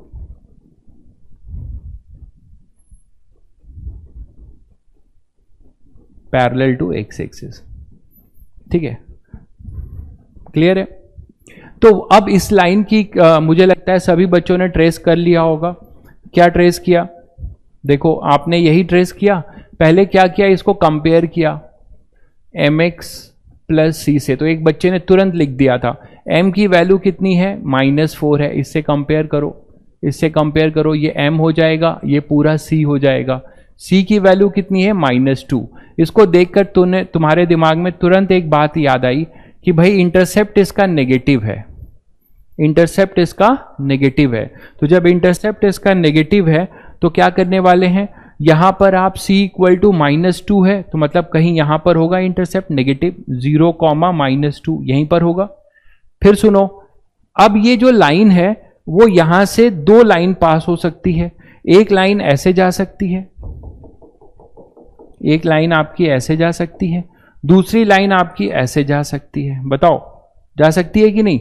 अब तुम लोग कौन सा लाइन चूज करोगे, ये कैसे डिसाइड करोगे? ये स्लोप से डिसाइड कर लोगे। स्लोप कैसा है, नेगेटिव है, इसका मतलब इस लाइन का जो एंगल होगा पॉजिटिव एक्स एक्सिस से, ठीक है, वो क्या होगा बताओ, ऑब्ट्यूज होगा कि एक्यूट होगा? बहुत बढ़िया, ऑब्ट्यूज होगा, बिल्कुल, क्योंकि स्लोप आपका नेगेटिव है। मैंने बताया है कि 90 के इधर जाओगे सेकेंड क्वाड्रेंट में तो टैन आपका नेगेटिव होता है, ठीक है। तो आप कौन सी लाइन चूज करने वाले हो? यहां पे जो एंगल आ रहा है देखो वो क्या है, लेस देन 90 है, यहां पे स्लोप पॉजिटिव आ रहा है तो ये हम नहीं लेंगे। यहां पर देखो ये स्लोप आपका क्या आ रहा है, m यहां पर नेगेटिव आ रहा है, थीटा ग्रेटर देन 90 है, तो यही लाइन होगी, तो हम लाइन ट्रेस करने वाले हैं। तो इस लाइन के लिए आप ये लिख सकते हो, ये लाइन बन जाएगी आपकी जो यहां से पास होगी। तो इस तरीके से एक रफली आप लाइन, स्ट्रेट लाइन स्केच कर पा रहे हो। ये अब हटा दे रहा हूं मैं, तो थोड़ा बहुत तुम लोग को आइडिया लग गया होगा कि कैसे हम एक स्ट्रेट लाइन रफली जो है खींच सकते हैं। तो ये हो जाएगा अपना। अब बोलोगे कि सर ये वैल्यू कितनी होगी, ये भी आप पूछ सकते थे कि सर ये x पे वैल्यू कितनी होगी। तो क्या सिखाया है, अगर x के इंटरसेप्ट को अगर आपको निकालना है तो y को क्या करोगे, 0, क्योंकि x एक्सिस पे y क्या होता है, 0 होता है। तो x एक्सिस के कोऑर्डिनेट को निकालने के लिए y को 0 करो। तो x को जब आप y को 0 करोगे, पुट y इक्वल टू 0, इसमें y इक्वल टू 0 पुट करोगे तो क्या आएगा, देखो y 0 पुट करोगे तो x की वैल्यू कितनी आ जाएगी, 2/4, दैट इज 1/2। तो यहां पर आपके पास कितना आ जाएगा, x इक्वल टू कितना आ रहा है, सॉरी -1/2 ना, ये पॉजिटिव इधर जाएगा तो -1/2, तो आपके पास आएगा -1/2, 0। तो तुम्हें ये पता लग गया कि ये लेंथ जो है 1/2 की है, और ये तुम्हें पता लग गया कि ये लेंथ कितनी की है, 2 की है, और ये लेंथ कितनी है, 1/2। तो इस तरीके से रफली आप एक स्ट्रेट लाइन, एक लीनियर फंक्शन आप ट्रेस करना सीख गए, ठीक है। अब मैंने आपको ये बात क्यों सिखाई है, अगर जिन बच्चों ने ये बात समझ ली अब उनको रटने की जरूरत नहीं पड़ेगी। फिजिक्स में एक काइनेमेटिक्स इक्वेशन नाम की चीज होती थी जो तुम लोगों ने 9th क्लास में भी पढ़ा है। क्या होता है काइनेमेटिक्स इक्वेशन, जरा देखें कितने लोग बताते हैं, चैट करिए जरा। We have 3 kinematics equation. कौन कौन सी इक्वेशन होती है काइनेमेटिक्स इक्वेशन?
हेलो, अब आवाज आ रही है बेटा? देखिए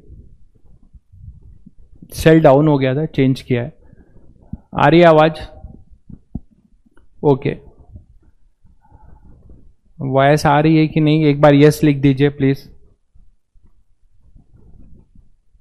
हेलो,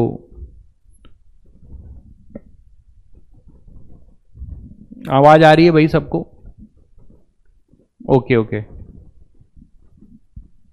काइनेमेटिक्स भी शुरू होगा बेटा, थोड़ा सब्र करो, ठीक है? 2 लेक्चर सब्र करो। काइनेमेटिक्स शुरू करूंगा, डिफरेंशिएशन इंटीग्रेशन नहीं आएगा तो कैसे पढ़ोगे काइनेमेटिक्स? सब पढ़ाई का ही है, ठीक है? पेशेंस बहुत जरूरी है यार, ठीक है? वो बच्चे बहुत अच्छा करते हैं जो बहुत ज्यादा नहीं सोचते हैं। मैंने देखा हुआ है कि वो बच्चे बहुत ज्यादा जो बहुत ज्यादा सोचते हैं ना, वो मतलब सेलेक्ट शायद नहीं होते, या होते भी हैं तो रैंक अच्छी नहीं आती, ठीक है? तो आप उतना ही सोचिए जितना, अब आपने देखिए कुछ, आप अपने आप को जो है अभी बहुत कन्फाइंड रखिए, ठीक है? पढ़िए, बस अभी पढ़िए, कुछ दिन पढ़िए, फिर सोचिएगा। तो वेलोसिटी एट टी है, ये बात आप जानते हो। यू है अपनी इनिशियल वेलोसिटी, जिससे जो है इतना, ये सब 9th की बातें हैं, लेकिन हम फिर पढ़ेंगे काइनेमेटिक्स में। ए क्या है अपना? एक्सेलरेशन, ये भी आप जानते हो। अच्छा, मुझे ये बता दो बस, कोई बच्चा ये बताएगा कि एक्सेलरेशन जो है यहां पर इसकी लिमिटेशन क्या है? कुछ एक लिमिटेशन है क्या? हर जगह हम इस फॉर्मूले को अप्लाई करेंगे आंख बंद करके? कहीं भी लगा दो, v equal to u plus a t, या कुछ इसके लिमिटेशन है? बस ऐसी जानकारी के लिए पूछ रहा हूं। नहीं भी आता है तो कोई दिक्कत नहीं है, काइनेमेटिक्स में सब पढ़ाया जाएगा, बस एज ए इंफॉर्मेशन पूछ रहा हूं। कोई बताएगा कि what is the limitation of this formula? ठीक है बेटा, ये बार बार चैट करना बंद कर दो। एनसीईआरटी कब पढ़ाएंगे, ये कब पढ़ाएंगे, वो मैंने आपको 15-20 मिनट अपना खराब किया आपको बताने के लिए, ठीक है? तो फालतू चीजें चैट मत करिए। यस, एक्सेलरेशन, बाकी बच्चे आपके साथ देखिए पढ़ रहे हैं और वो चीजों को बता रहे हैं। एक्सेलरेशन कांस्टेंट है, बहुत बढ़िया। एक्सेलरेशन कांस्टेंट रहेगा तभी आप इसे अप्लाई करेंगे। इसका मतलब ये हुआ कि यहां कौन सी 2 चीज कांस्टेंट है? इसकी इनिशियल वेलोसिटी कांस्टेंट है और ये कांस्टेंट है। तो वेरिएबल कौन कौन है जो मैं आज पढ़ाया हूं उससे लिंक कर रहा हूं। अब ध्यान से सुनिएगा, चैट करना बंद करिए, सुनिए। मैंने जो आपको पढ़ाया उसमें बताया था कि एक डिपेंडेंट वेरिएबल होगा और एक इंडिपेंडेंट वेरिएबल होगा। तो आप मुझे बताओगे कि यहां पर कौन कौन से लोग वेरिएबल की तरह हैं और कौन कौन से लोग कांस्टेंट हैं। ए तो कांस्टेंट है क्योंकि उसके बिना हम ये क्वेश्चन सॉल्व, मतलब इस इक्वेशन को लगा ही नहीं सकते कहीं। और जो आपकी इनिशियल वेलोसिटी है जिससे पार्टिकल चल रहा है, 2 मीटर से चलना शुरू किया, 5 मीटर से चलना शुरू किया, तो वो भी कांस्टेंट रहेगा। तो यहां 2 लोग कांस्टेंट की तरह ट्रीट कर रहे हैं क्या? u और a, u एंड a, ये क्या है हमारे इक्वेशन में? ये हमेशा कांस्टेंट होंगे। तो वेरिएबल कौन कौन से हैं? v एंड t, ये हमारे वेरिएबल हैं। तो जब ये वेरिएबल हैं, ध्यान से आप सुनते जाओ और कनेक्ट करते जाओ, आपको अच्छा लगने लगेगा। v एंड t आपको जो है वेरिएबल है, तो मुझे ये बताओ कि v और t जब वेरिएबल की तरीके से हैं तो कौन इसमें डिपेंडेंट वेरिएबल है और कौन इंडिपेंडेंट वेरिएबल है? बताओ जल्दी से, कौन इसमें डिपेंडेंट? बहुत बढ़िया भाई, v डिपेंडेंट वेरिएबल है, बहुत बढ़िया गौरी, आपने बहुत अच्छा आंसर दिया है। v डिपेंडेंट वेरिएबल है क्योंकि हम वेलोसिटी चाहते हैं पार्टिकल का टाइम के साथ। तो जैसे जैसे हम टाइम को देंगे, भाई 3 सेकेंड पे बताओ, 4 सेकेंड पे बताओ, तो यहां 3, 4, 5, 8 जो भी टाइम हम पुट करेंगे उसके अकॉर्डिंग हमें v मिलता जाएगा। तो v is our dependent variable and t is independent. ठीक है, बहुत बच्चों ने सही आंसर देना शुरू किया है, बहुत बढ़िया। ठीक है, तो अब मुझे बताओ मैथ्स की भाषा में इसको हम लिख कैसे सकते हैं? मैथ्स की भाषा में इसको कैसे लिख सकते हैं? v is equal to, v is a function of t, ऐसे लिख सकते हैं कि नहीं? जो आज तुमने पढ़ा इसको मैथ्स की भाषा में लिख सकते हैं। v is equal to f of t, जल्दी बोलो, v equal to f of t लिख सकते हैं कि नहीं? और जब v equal to f of t लिख सकते हैं मतलब v किसका फंक्शन है? t का। ठीक है, और कैसा फंक्शन है? इस फंक्शन को देखकर आप बता सकते हो कि v t पे कैसे डिपेंडेंट है। बताओ जल्दी, v t पे कैसे डिपेंडेंट है? कैसा फंक्शन है? इस फंक्शन का क्या नाम दोगे? इस फंक्शन का नाम दोगे v equal to u plus a, variable का पावर 1 है यहां पे देखो, तो वेरिएबल का पावर 1 है, मतलब ये कैसा फंक्शन अभी आपने सीखा, जल्दी बोलो, ये कैसा फंक्शन, लीनियर, कुमकुम बहुत बढ़िया, तो ये लीनियर फंक्शन है। तो आपने ये सब चीजें देखी, अब आपको कुछ रटना थोड़े है यार, ठीक है, अब आपको जो पढ़ाया जा रहा है पहले तमीज से पढ़िए तो आपको मजा आने लगेगा। तो v equal to u plus a t में आपने तुरंत बोल दिया कि भाई t हमारा जो डिपेंडेंट वेरिएबल है वो इंडिपेंडेंट वेरिएबल के किस पावर पे डिपेंड कर रहा है, फर्स्ट पावर। तो इससे आपको यह समझ में आया कि ये फंक्शन लीनियर फंक्शन है। और अगर आपके पास 4 ऑप्शन आ जाए, चाहे आपके स्कूल के एग्जाम में, जेई मेंस में सवाल आ जाए कि which of the following draw the graph, ठीक है, ड्रॉ द ग्राफ, तो ग्राफ आपको बताना है। तो ग्राफ कैसे बनाओगे, ग्राफ किसके बीच में बनता है, वीटी ग्राफ, मतलब डिपेंडेंट वेरिएबल और इंडिपेंडेंट वेरिएबल के बीच में। तो डिपेंडेंट और इंडिपेंडेंट वेरिएबल के बीच में ग्राफ आप बनाओ। तो अब क्या आपको रटने की जरूरत है, इसको देखकर आप समझ सकते हैं कि v equal to u plus a t कैसे बनाना है, और या 4 ऑप्शन टिक करने में आपको कोई दिक्कत होने वाली है, कोई दिक्कत नहीं होने वाली। आप सीधे सीधे बोल सकते हैं ये है v, ये अपना है क्या, डिपेंडेंट वेरिएबल, और ये है t, इंडिपेंडेंट वेरिएबल। इसमें आपको ग्राफ बनाना है, लीनियर ग्राफ होगा। क्या इसको आप इससे कंपेयर कर सकते हैं, v is equal to u plus a t से आप इसे कंपेयर कर सकते हैं बेटा, सब लोग बताओ जल्दी से, कैसे कंपेयर करोगे, y is equal to c plus m x, ऐसे कर सकते हो। x के जगह पर यहां पर t का रोल प्ले कर रहा है, m के जगह पे कौन है, देखो a है, और इंटरसेप्ट के जगह पे कौन रोल प्ले कर रहा है, c। डिपेंडेंट वेरिएबल के जगह पे t है, इंडिपेंडेंट वेरिएबल के जगह पे अपना कौन है, v है। तो आपने तुरंत बता दिया कि सर इसका ग्राफ तो हम बना लेंगे। अगर मैं बोलूं आपको कि सर इसका नेचर दो, तो a को मैं पॉजिटिव ले रहा हूं और u भी पॉजिटिव है ना, ये वैल्यू लेंगे 2, 3, -2, -5, कुछ भी वैल्यू हो सकती है ना u और a की। तो मैंने आपको दे दिया, आपको दिया मैंने कि बेटा ये जो है a पॉजिटिव लो और u पॉजिटिव, मतलब a की सारी पॉजिटिव वैल्यू लोगे, और यहां u की कौन सी वैल्यू लोगे, सारी पॉजिटिव वैल्यू। तो चलो आप लोग मुझे बताओ इसका ग्राफ ट्रेस करके, पहले ट्राई करो, अपनी रफ कॉपी में लेके बैठे होगे, जल्दी से ट्राई करो, फिर आंसर मैच करना। 1 मिनट का टाइम दे रहा हूं, जल्दी से। हाँ, लेकिन एक बात का तुम्हें हिंट भी दे रहा हूं।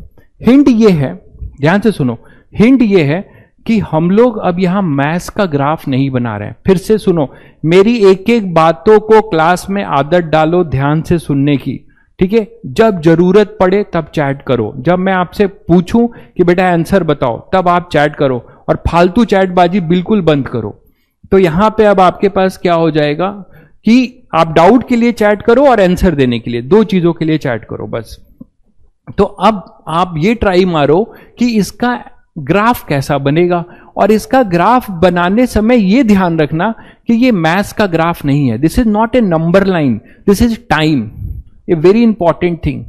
टाइम हमेशा पॉजिटिव होता है, टाइम कभी नेगेटिव नहीं होगा। कोई भी ये नहीं बोल सकता कि t इक्वल टू -2 से पार्टिकल चलना शुरू किया था, फिर बहुत बड़ी बात बोल रहे होगे आप, टाइम लैग की बात कर रहे होगे, आइंस्टीन की थ्योरी ऑफ रिलेटिविटी की बात कर रहे होगे, ठीक है। हम यहाँ न्यूटोनियन मैकेनिक्स की बात कर रहे हैं, ठीक है। हम ये बोल रहे हैं कि टाइम हमारा जब भी होगा वो क्या होगा, 0 सेकेंड से शुरू होके बढ़ेगा, घटेगा नहीं। तो उसको ध्यान में रखते हुए तुम्हें इसका ग्राफ बनाना है, मतलब आप फिजिक्स का ग्राफ बना रहे हो, मैथ्स का नहीं, यही अंतर है। चलो तो कैसे बनाएं, देखो स्लोप जो है, स्लोप के जगह पे a है, m इक्वल टू यहां पर a है और वो अपना पॉजिटिव है, ठीक बात है। Now what about the intercept, intercept हमारा u है, इनिशियल वेलोसिटी, ये भी पॉजिटिव है। तो इंटरसेप्ट कहीं यहां पर होगा यार, 0, u पे, है ना, 0, u, यहां पर इंटरसेप्ट होगा। बोलो, अब इस इंटरसेप्ट से 2 लाइनें बन सकती थी जो तुम लोगों को सिखाया था, कि एक तो ऐसे बन सकती है और एक ऐसे बन सकती है। तुम इसमें कौन सी लाइन चूज करोगे, तुम इसमें कौन सी लाइन चूज करोगे, वो कैसे डिसाइड करोगे, इसको देखकर डिसाइड करोगे, स्लोप को देखकर। स्लोप हमारा पॉजिटिव है, तो स्लोप पॉजिटिव है तो कौन से लाइन का जो लाइन है वो टाइम एक्सिस से कौन सा एंगल पॉजिटिव लेगा? ये एंगल आपका, इस लाइन को अगर आप लेते हो तो ये एंगल आपका पॉजिटिव होगा कि नहीं बताओ? ये जो लाइन अगर लेते हो तो ये एक पॉजिटिव एंगल स्लोप बनाएगा और ये जो है अपना नेगेटिव बनाएगा। ये जो लाइन ले रहे हो तो ये पॉजिटिव बनाएगा और ये अपना क्या होगा? नेगेटिव। तो आप कौन सी लाइन पकड़ोगे ये तो डिसाइड कर चुके हो। ये लाइन नहीं पकड़ोगे क्योंकि ये नेगेटिव स्लोप की लाइन है और स्लोप हमारा यहां पर क्या है? पॉजिटिव। और स्लोप के नाम पे है कौन यहां पर? वो है अपना एक्सेलरेशन। लेकिन तुम्हें यह भी जानना होगा कि टाइम कभी भी नेगेटिव नहीं हो सकता। मैथ्स का ग्राफ आप नहीं बना रहे हो तो आपको क्या करना पड़ेगा? आपको यह करना पड़ेगा कि 0, u यहीं से शुरू होगा ये ग्राफ, इधर नहीं आओगे क्योंकि इधर टाइम अपना नेगेटिव है तो यहां का ग्राफ अलाउ नहीं है। मेरी बात समझ गए? पॉजिटिव जो है ये ग्राफ होगा इसका। ये वाला ग्राफ जो ऐसे डॉटेड जाता, अगर मैथ्स का ग्राफ बनाते तो ये पूरा यहां तक जाता। ये नहीं लोगे, इसको आपको मिटाना पड़ेगा क्योंकि टाइम कभी भी नेगेटिव नहीं हो सकता। तो जब t की नेगेटिव वैल्यू नहीं है तो y की भी वैल्यू हम नेगेटिव नहीं लेंगे, है ना? तो ये ग्राफ आप यहां से उठाओगे और सीधा ये ऐसा चलता जाएगा। यहां से एक पैरेलल खींच दो तो ये जो थीटा है जो तुम यहां बना रहे थे यही वो थीटा है। पॉजिटिव टाइम एक्सिस से जो एंगल बनाएगा वही थीटा है। तो यहां पर m क्या हो जाएगा अपना? tan theta. ये हिरधान क्या नाम है आपका भाई? क्या गलत आपको लग रहा है? आप हिरधान, यस, आप बताइए जरा क्या गलत है भाई? दिन भर चैट किए जा रहे हो एक ही चीज। बताइए भाई हिरधान, आपको क्या गलत लग रहा है? जल्दी से अपना डाउट पूछ लीजिए। आप यही चैट किए जा रहे हो फालतू में। हिरदान बताइए भाई। U ऑलवेज 0 होता है राकेश, ये कोई जरूरी नहीं है। पार्टिकल जो है 5 मीटर पर सेकेंड से चल सकता है, 10 मीटर से, ठीक है।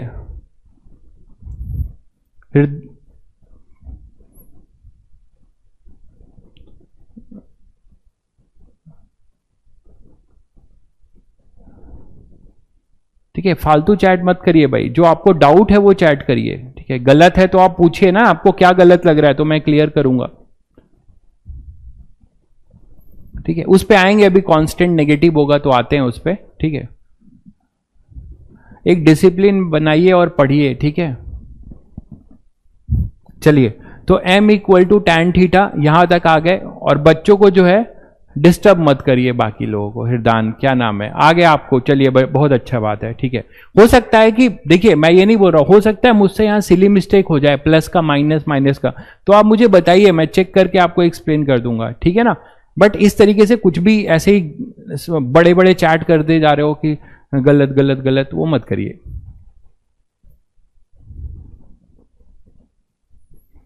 ठीक है। तो चलिए, तो यहां पर आपके पास ये जो आपके पास वैल्यू आएगी, ये है अपना 0, u, और यहां से आप ये लाइन बनाओगे, ठीक। तो आपने एक बहुत बड़ी बात ये सीखा, ठीक है, कि हमारा ये कैसा कर्व है बेटा, बताइए आप लोग, वीटी कर्व है, ठीक है। ये सब काइनेमेटिक्स में बताया जाएगा। मैं आपको ये बता रहा हूं कि मेरा बेसिक मैथ्स पढ़ाने का पर्पस क्या है। अब आप इसको बिना कुछ किए आप अपने आप ट्रेस कर रहे हो ना, बहुत बच्चों ने अपने आप ट्रेस कर लिया, ठीक है। तो अब आपके पास क्या होगा, ये इस तरीके से स्ट्रेट लाइन होगा, आपने बता दिया। अब एक किसी का दूसरा वर्जन देता हूं, वो तुम लोग करके मुझे बताओ।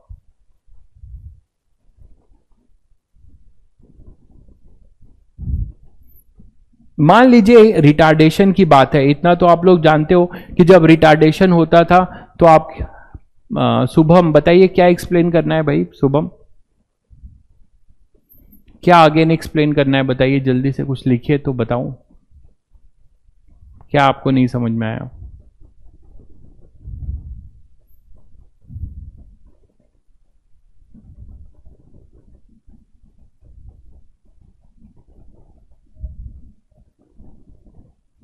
चलिए, तो यहां पर आपके पास दूसरी जो इक्वेशन है रिटार्डेशन की, आप ध्यान से सुनोगे तो बहुत चीजें समझ में आएंगी।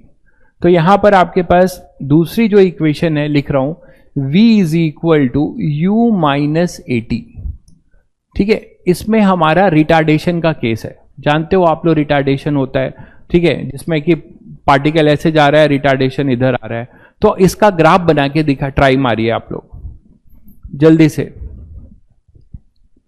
जल्दी से ट्राई मारिए। प्रिंस, अगर जो चीजें नहीं समझ में आएगी काइनेमेटिक्स में फिर से बताया जाएगा आपको, डोंट वरी अबाउट दैट। मैं बस ये बता रहा हूं कि आज मैंने जो ग्राफ बताया है उससे हम काइनेमेटिक्स इक्वेशन कैसे ट्रेस कर पाएंगे। v equal to u minus a t. अब इसको आप कंपेयर करेंगे, किसके साथ कंपेयर करेंगे? y equal to m x के साथ, y equal to c plus m x, ऐसे लिख दे रहा हूं। तो यहां आपको क्या दिखता है कि m यहां पे माइनस ए है और c तो u ही है, ठीक है।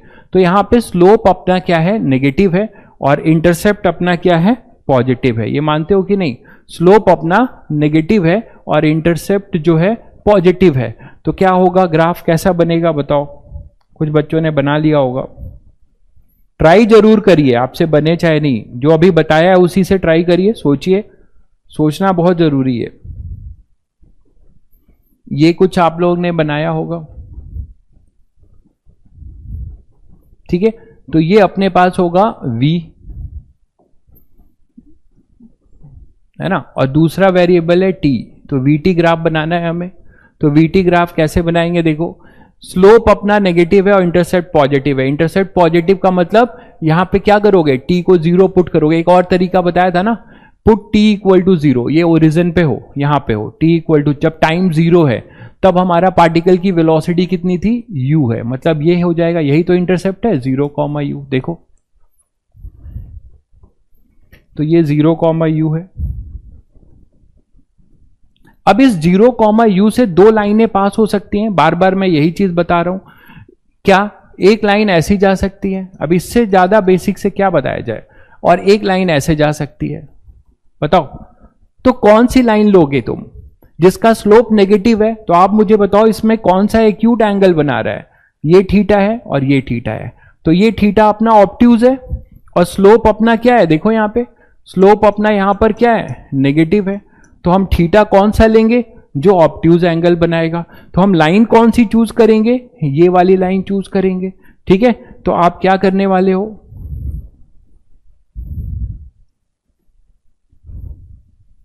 ये आप हटा दोगे, है ना, ये आप हटा दोगे और लाइन आप बनाने वाले हो ये। लेकिन उसमें भी तुम्हें ध्यान क्या रखना पड़ेगा? ध्यान ये रखना पड़ेगा कि आप जो लाइन बना रहे हो वो फिजिक्स की बना रहे हो, मैथ्स में नहीं। ये नंबर लाइन नहीं है, तो टाइम कभी भी नेगेटिव नहीं हो सकता। तो ये देखो, t इक्वल टू 0 के इधर वाली जो वैल्यू है, t इक्वल टू 0 के इधर वाली जो वैल्यू है, उसके लिए v की वैल्यू हट जाएगी। तो v की वैल्यू आप यहां से ये वाली गायब कर दोगे। तो ग्राफ शुरू कहां से होगा? t इक्वल टू 0 से, है ना। तो ग्राफ शुरू होगा t इक्वल टू 0 से। अब ये ग्राफ आप बना दो, ये ग्राफ बनेगा ऐसा, और ये इधर चलता ही जाएगा। ये आप समझ रहे हो क्यों चलता जाएगा? क्यों चलता जाएगा बताओ? क्योंकि वेलोसिटी वेक्टर क्वांटिटी होती है, उसके पास पॉजिटिव भी है और वो नेगेटिव भी। इस चीज को और समझते हैं। यहां पर जब आप आओगे तो ये कौन सा टाइम है? देखो, अब आप चाहते हो कि वो टाइम निकालें जहां पर v 0 है। तो v 0 करोगे, v 0 करोगे तो t कितना आएगा? देखो, v को 0 करो तो 0 equal to u minus a t. तो t कितना आ जाएगा? u by a. तो ये वो टाइम है, t इक्वल टू कितना है? u by a. तो इसका मतलब, ध्यान से सुनिएगा, अब आप यहां पे फिजिक्स को जो है विजुलाइज कर रहे हो। ध्यान से सुनिए, t इक्वल टू 0 पे पार्टिकल चला, कोई पार्टिकल है, यहां बना रहा हूं, ये पार्टिकल है, ये t इक्वल टू 0 पे यहां से स्टार्ट हुआ, किस वेलोसिटी से? u से चला, इसको रिटार्डेशन मिला इस तरफ। तो धीरे धीरे, रिटार्डेशन का मतलब तो थोड़ा आप लोग जानते हो कि जिसकी वेलोसिटी क्या हो रही है? डिक्रीज। जिसको ये नहीं पता है कोई दिक्कत नहीं है, काइनेमेटिक्स में फिर से वो चीजें पूरी तरीके से बताई जाएंगी। तो यहां पे मैं अभी आपको केवल क्या बताया हूं? स्ट्रेट लाइन ग्राफ ट्रेस करना, उसी को लिंक कर रहा हूं फिजिक्स से। तो यहां पर ये रिटार्डेशन है। अब ये रिटार्डेशन है तो एक टाइम आएगा जब इसकी वैल्यू घटते घटते घटते घटते रिटार्डेशन की वजह से क्या होगी? क्या हो जाएगी? कम हो जाएगी। तो और कितनी हो जाएगी? 0। आप जिस ग्राफ से देख पा रहे हो वो 0 कब हो रहा है? v की वैल्यू 0 कब हो रहा है? t equal to u by a पे, मतलब ये पार्टिकल ऐसे आया और यहां तक आ गया है। यहां तक सबको क्लियर हो गया? अब देखो क्या हो रहा है, यहां के बाद पार्टिकल जो है नेगेटिव डायरेक्शन में जा रहा है। इसका मतलब क्या हुआ कि यहां 0 से इसकी वैल्यू फिर से बढ़ रही है। आप देख रहे हो ये ग्राफ, ये धीरे धीरे बढ़ रही है इस तरीके से, और जब बढ़ रही है तो इधर नेगेटिव डायरेक्शन में बढ़ रही है। इसका मतलब पार्टिकल कम बैक कर रहा है, वो गया धीरे धीरे, रुक गया और रुक के वापस लौट रहा है आपकी तरफ, फिर से लौट रहा है। क्यों लौट रहा है? क्योंकि एक्सेलरेशन इधर है, तो ये फिर से एक्सेलरेशन इसको 0 से क्या करेगा? एक्सेलरेशन होता है तो स्पीड बढ़ती है, और रिटार्डेशन होगा तो स्पीड घटेगी। तो यहां तक तो आपके पास 0 हो गया, लेकिन अब ये एक्सेलरेशन इधर है, तो ये एक्सेलरेशन अब इस देखिए इस पाथ के लिए ए से बी के लिए तो ये रिटार्डेशन का काम कर रहा था, लेकिन बी से फिर इधर जब आएगा तो वो एक्सेलरेशन हो जाएगा, क्योंकि वेलोसिटी और एक्सेलरेशन दोनों सेम डायरेक्शन में है। तो ये फिर से जो है इधर आ जाएगा। देखिए ये फिर से ऐसे आता हुआ ऐसे चलता ही जाएगा। तो ये जो ग्राफ आप देख पा रहे हो, ये जो ग्राफ है ये यहां के बाद का ग्राफ एक्सप्लेन हो रहा है, समझ गए होगे? ठीक है, तो ये चीज, ये ग्राफ से आपको यहां से पता चल रहा है कि कैसे हमारा वेलोसिटी टाइम के साथ चेंज हो रहा है। ठीक है,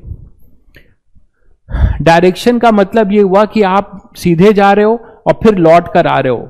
जब आप वेक्टर पढ़ेंगे तो डायरेक्शन भी क्लियर होगा। आप ऐसे जा रहे थे ना, अब फिर से पार्टिकल इधर उल्टा आ रहा है, तो इतना तो जानते होगे कि velocity has magnitude as well as direction. इतना तो 10th में पढ़ा होगा सब लोगों ने। तो velocity has magnitude as well as direction.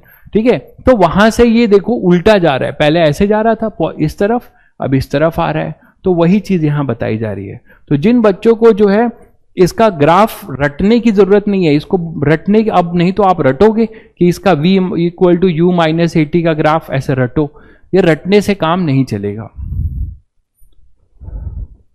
Sign क्या है देखें, साइन क्या है? t इक्वल टू, साइन सही तो है, a को यहां पर देखिए a नेगेटिव है ना, तो a आपने यहां पर नेगेटिव डाल दिया है, साइन यहां ले लिया है। a में, इसमें कंफ्यूज मत होइए, a में जो है साइन लिया हुआ है, तो अब ये केवल मैग्नीट्यूड है। तो यहां जब 0 पुट करोगे तो इधर आएगा, तो t जो आएगा वो u बाई ए, टाइम तो यही आएगा, सही तो है। ठीक है, रिटार्डेशन का मतलब ये है, देखो कि पार्टिकल जो है यहां से चला और धीरे धीरे आपने क्या किया, अपनी वेलोसिटी कम कर रहा है। ठीक है, वेलोसिटी कम कर रहा है। अभी आप ये सब नहीं भी समझ पा रहे हो तो कोई दिक्कत नहीं है, आपको ये तो पता चल गया ना कि इसका ग्राफ लीनियर होगा, और वो y equal to m x वाले से सोच के ड्रॉ कर सकते हो। बताओ, अगर आप y equal to m x minus m x plus c वाले से आप ग्राफ जो है ड्रॉ कर सकते हो। क्लियर है? ये बेसिक मैथमेटिक्स ही पढ़ाया जा रहा है भाई। मैंने आज बेसिक मैथमेटिक्स में एक बात बताई, आपको लीनियर फंक्शन को ट्रेस करना।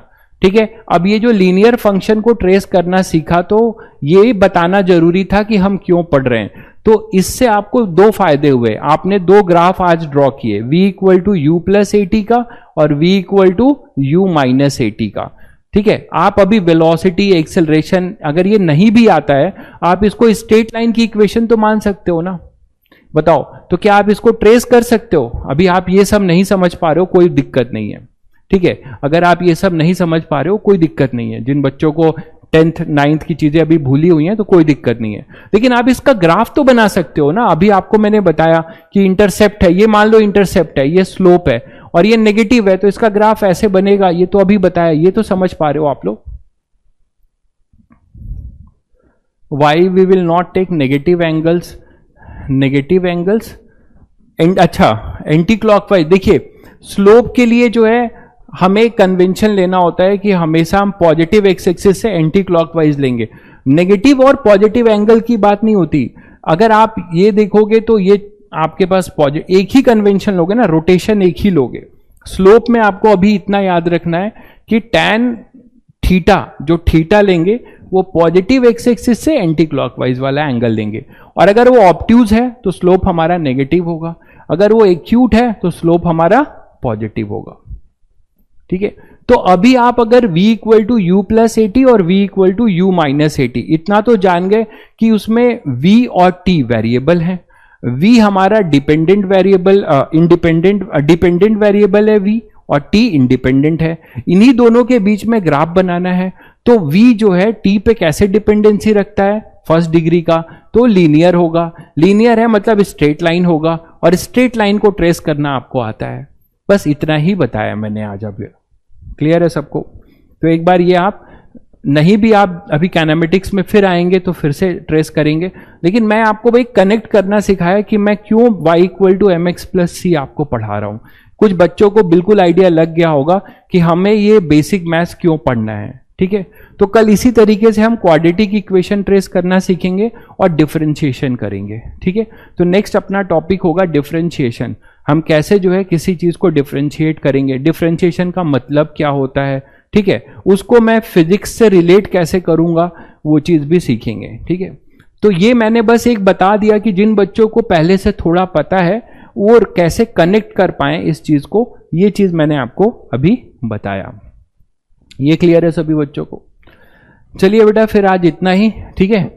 अभी तो पढ़ाई जो है आपकी धीरे धीरे शुरू होगी, ठीक है। आपको आदत डालिए, सबसे पहले तो ये आदत डालिए कि डेढ़ घंटे जो है फोकस और कंसंट्रेट होके बैठने की, ठीक है, और खूब अच्छे से जो है सुनने की, ठीक है, और परेशान नहीं होने की, तुरंत चैट नहीं करने की, भाई पहले सुनो, है ना, कि सर क्या बोल रहे हैं क्या नहीं बोल रहे हैं, फिर उस लेक्चर को रिवाइज करो, ठीक है। हाँ, जो भी डाउट है वो जरूर पूछो, डाउट जरूर पूछिए, ठीक है। तो यहाँ पे कुछ बच्चों को रिटार्डेशन नहीं पता होगा, है ना, एक्सेलरेशन नहीं पता होगा, भूल चुके होंगे, 9th क्लास में पढ़े, कोई दिक्कत नहीं है, वो सब 0 लेवल से शुरू होगा। मेरा यहाँ बस अभी मैंने ले इसलिए लिया क्योंकि कुछ बच्चों को पता है, तो मैंने ये कनेक्ट करना सिखाया आपको कि कैसे आप अगर लीनियर फंक्शन ट्रेस कर सकते हो तो आप ये 2 इक्वेशन भी ट्रेस कर सकते हो। बस मैंने अभी इतना ही बताया, ठीक है। चलिए फिर मिलते हैं फिर कल।